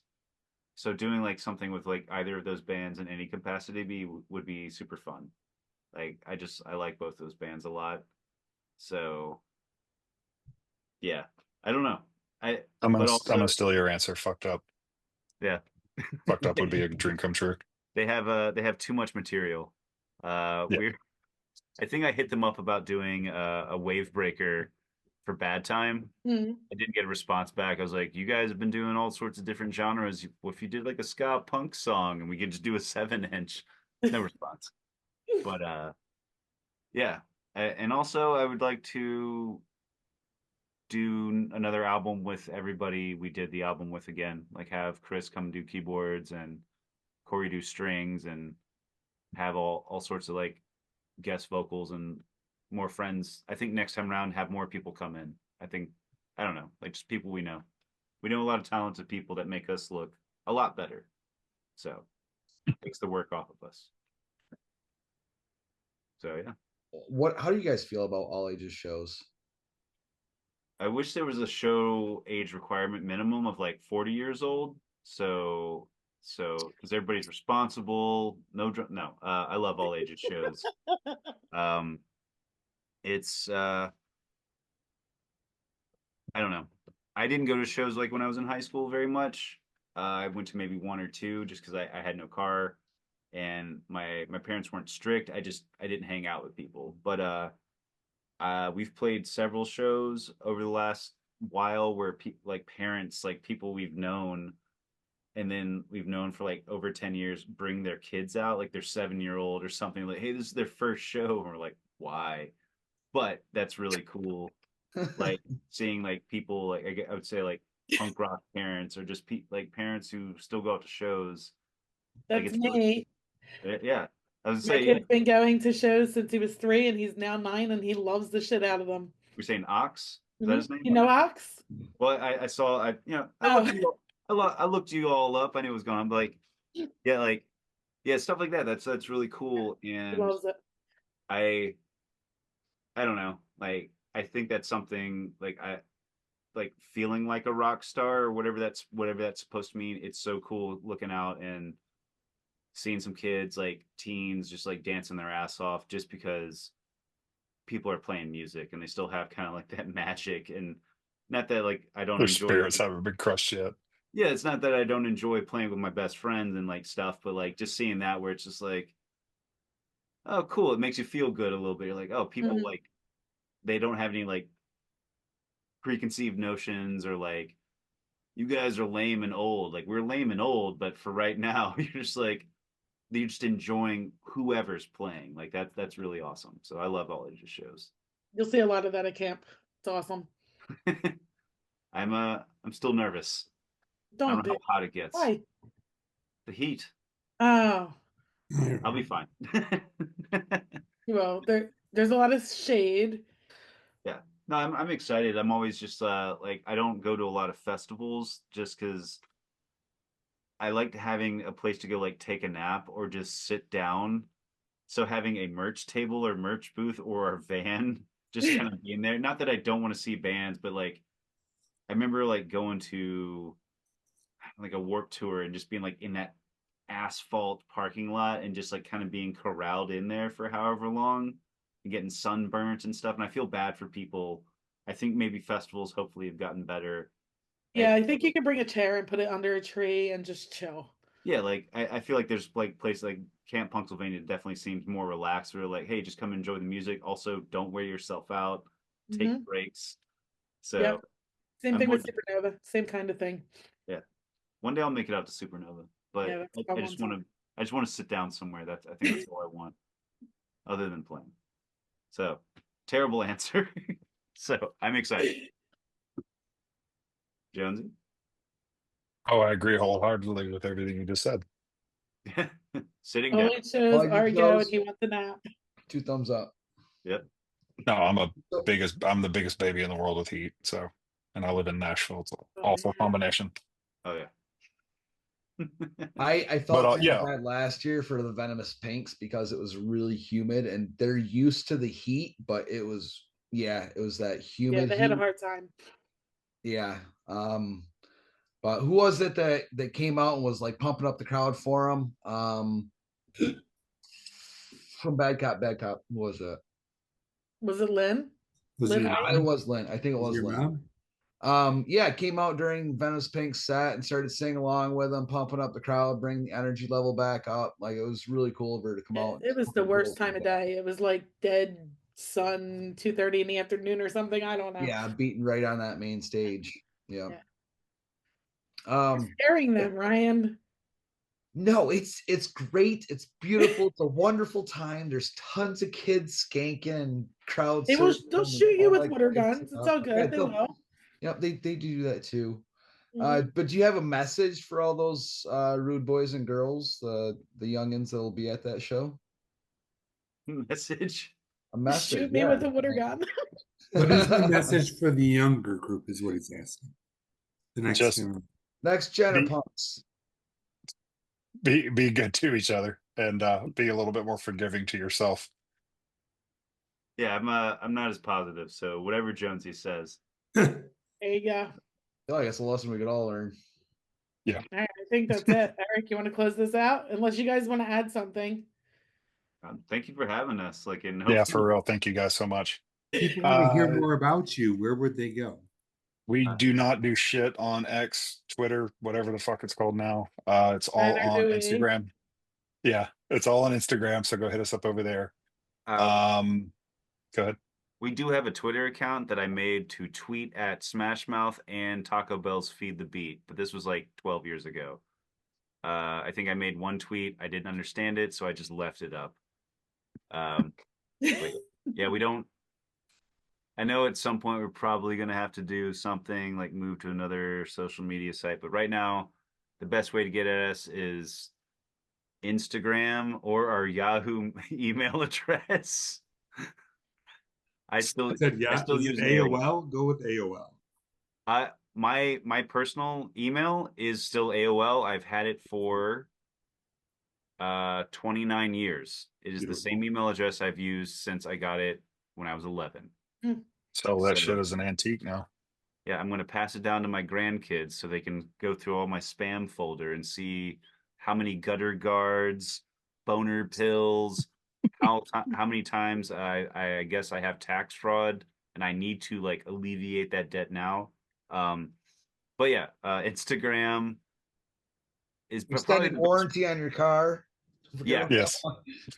So go to SBI. Yeah. Pick up our shit there. We have a Bandcamp account, which Will runs very well. Ryan and we just have more ordered stuff on there. Ryan just ordered a record. Aw, Did you do it, Ryan? I did do it. Oh, give it a raise. Now there's Thanks, only sweetheart. 48 left, so you better get them now. I could have we'll lied. see What if if I I, don't already have it. what if I still we only sold like 12 of the original? So I still have no. They're We got time. yeah. We got time. So There'll be a thank, camp. thank you for buying stuff and I guess thank you for having us on here. We're not that hard to find. But we don't really do anything on Instagram. Like if you send us a message, I'll probably be the one to message you back, but like I will get back to you and stuff, like pretty reasonable time. But Can we announce the show for July 11th yet? Or is it Might confirmed? as well now. yeah, it's I'm we're, asking Will if it's fully booked yet.